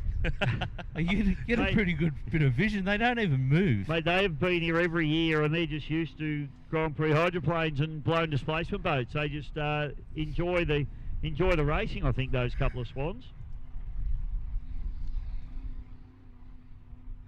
That looked on son there, Bisho, compared to yesterday. A couple of white rollers coming through the top end of that turn there. Yeah, that'll make it very interesting.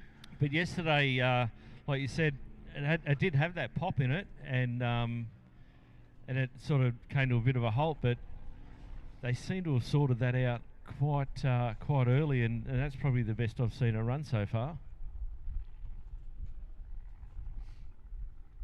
I'm so excited to see 5 of them go past us. It's not going to be much room, just quietly. It gets very tight, mate. That's why Rolf had to run that year. Run, Rolfie, right. run, Rolfie, run. Morning to Michael Platzy. He's not here this weekend, but he's normally my man that'll... It looked like a model boat flying through the air. That's how high it was. It was huge. Yeah, so...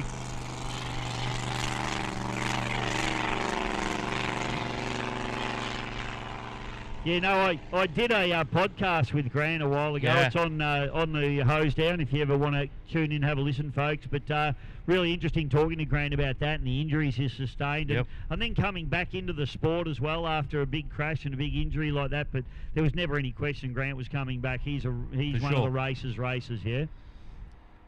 Just trying to pick up what the next boat is here now. Could be the Kiwi entry. Could be, actually.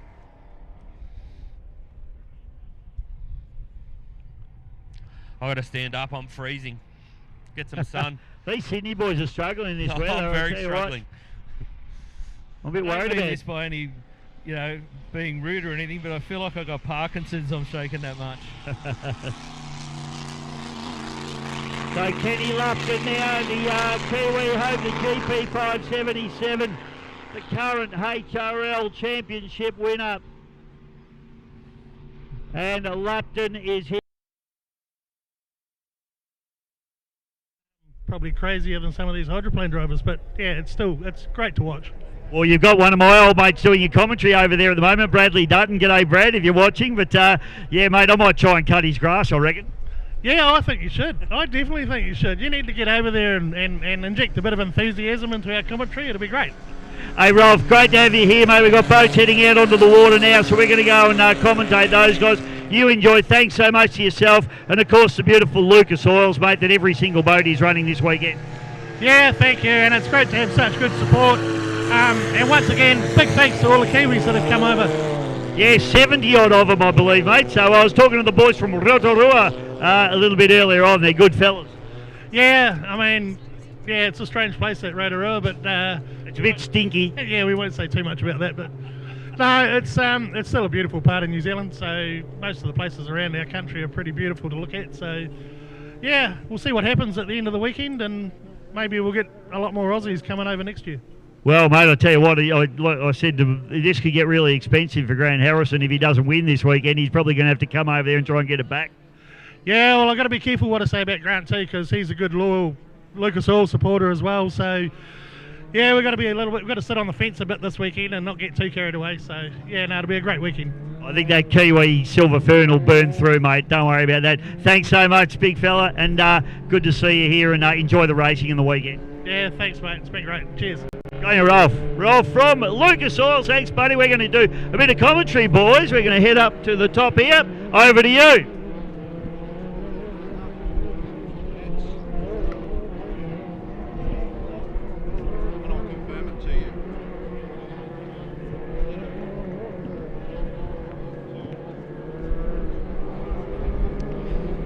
Boat's on the water now. We've got the Oz lights by the looks of it.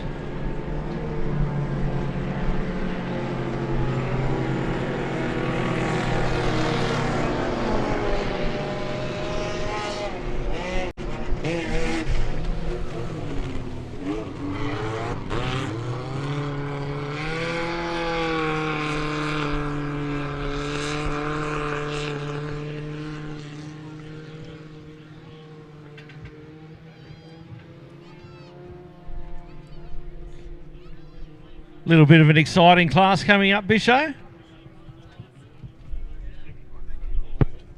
Oh, sorry, mate. I wasn't sure who I was throwing to. Is it all right? Oh, yeah. All right, he's happy. Oh, good. Yeah, righto. Yeah, cool. Yep. Chuck that in your bag now. Oh, we got a race on here. Yep.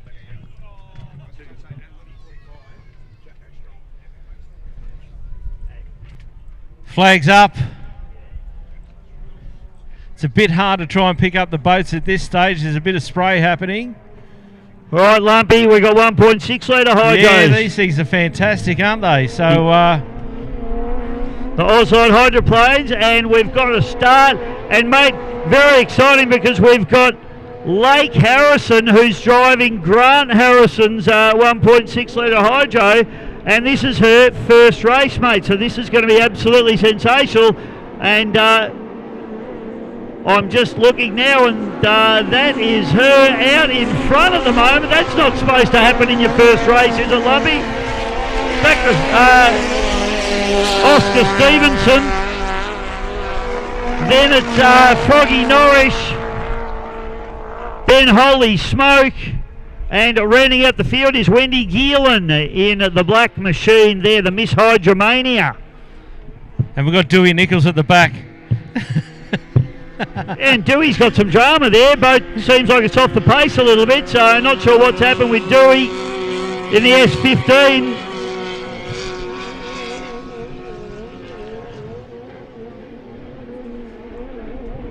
Lake doing a fantastic job out front here, Bisho, coming up the front straight now. Now,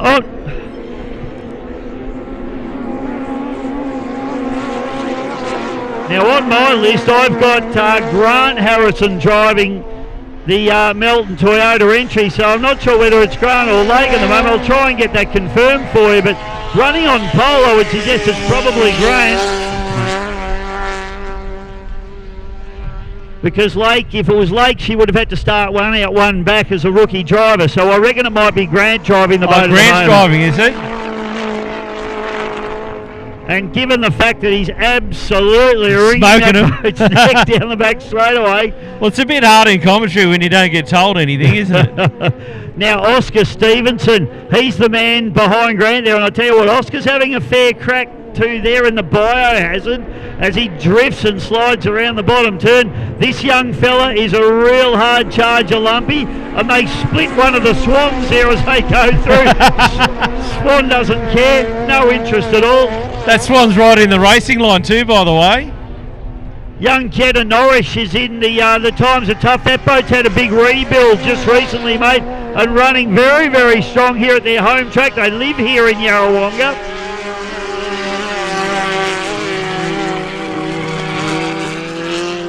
The Holy Smoke machine just coming through there as well. I don't know whether you caught that or not, but Dewey Nichols had his arm waving out the side. I missed him. I was a bit of looking crowd at wave. Great shots from the drone. Who have we got on the back straight here now coming in? Wendy Geelan there just running through there in the Miss Hydromania.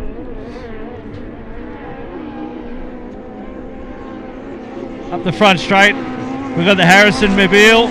Yellow flag comes out for Grant Harrison. Oscar Stevenson still in hot pursuit there, Lumpy. And they have made a big break on the rest of the field now.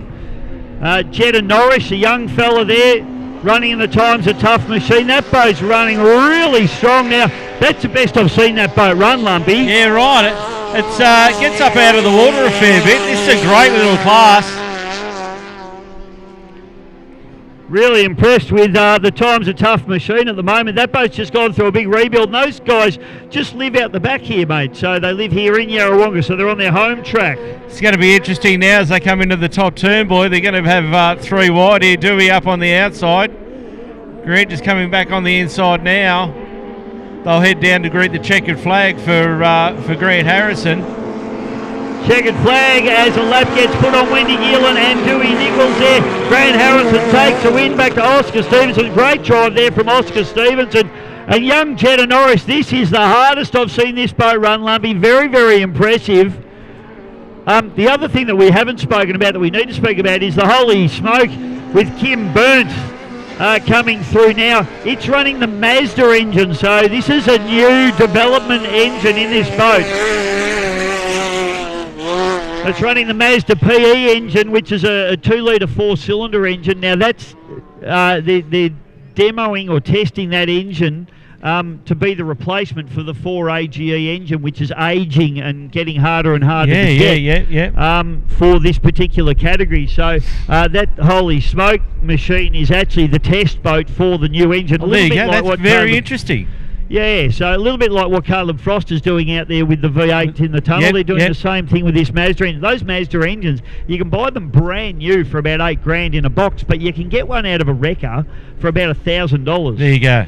And those engines are absolutely bulletproof, Lumpy. I've actually worked for Mazda for a very long time. Yeah, from across the ditch with about 70 Kiwis are here this weekend. I heard that. Big shout out to the boys from Rotorua, Stinky Rotorua. Stinky. Yes.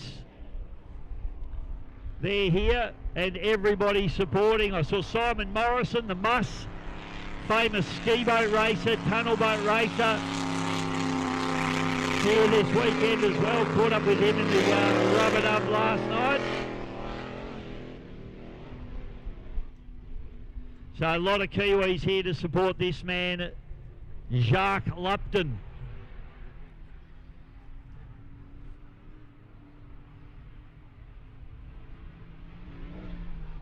He was really tipping that in at the top end yesterday, a bit breezy down the back end, but as soon as he got up into that top turn, boy, he just put the foot down and then that was it.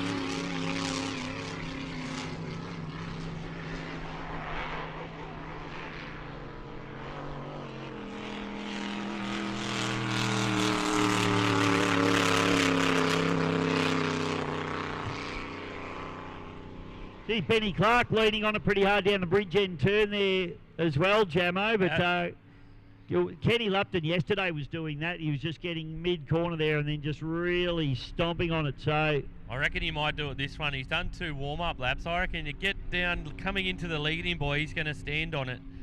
Just acquiring data out of the boat there, of course, and they'll be just waiting for all the temperatures and pressures to come up to where they need to be, and then we'll see Ken start to stand on this GP 577 entry. For Lucas Oils, of course.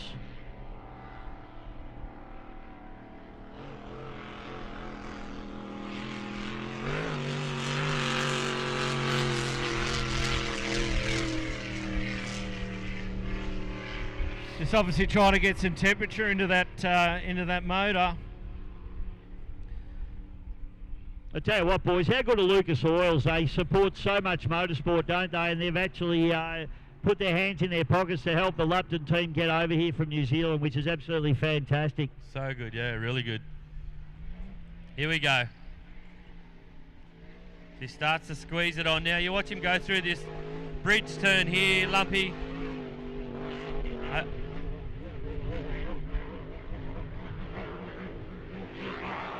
Lupton now starting to lean on it there, boys.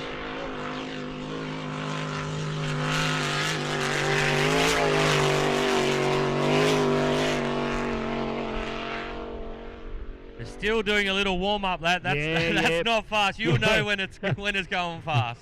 Now he's starting to feed it in up through the top turn. You can see the spray off the turn fin there as he tips it in. But as you say, Jamo, we haven't seen it wound up yet. And he's still not quite winding up. Now he's starting to lean on it.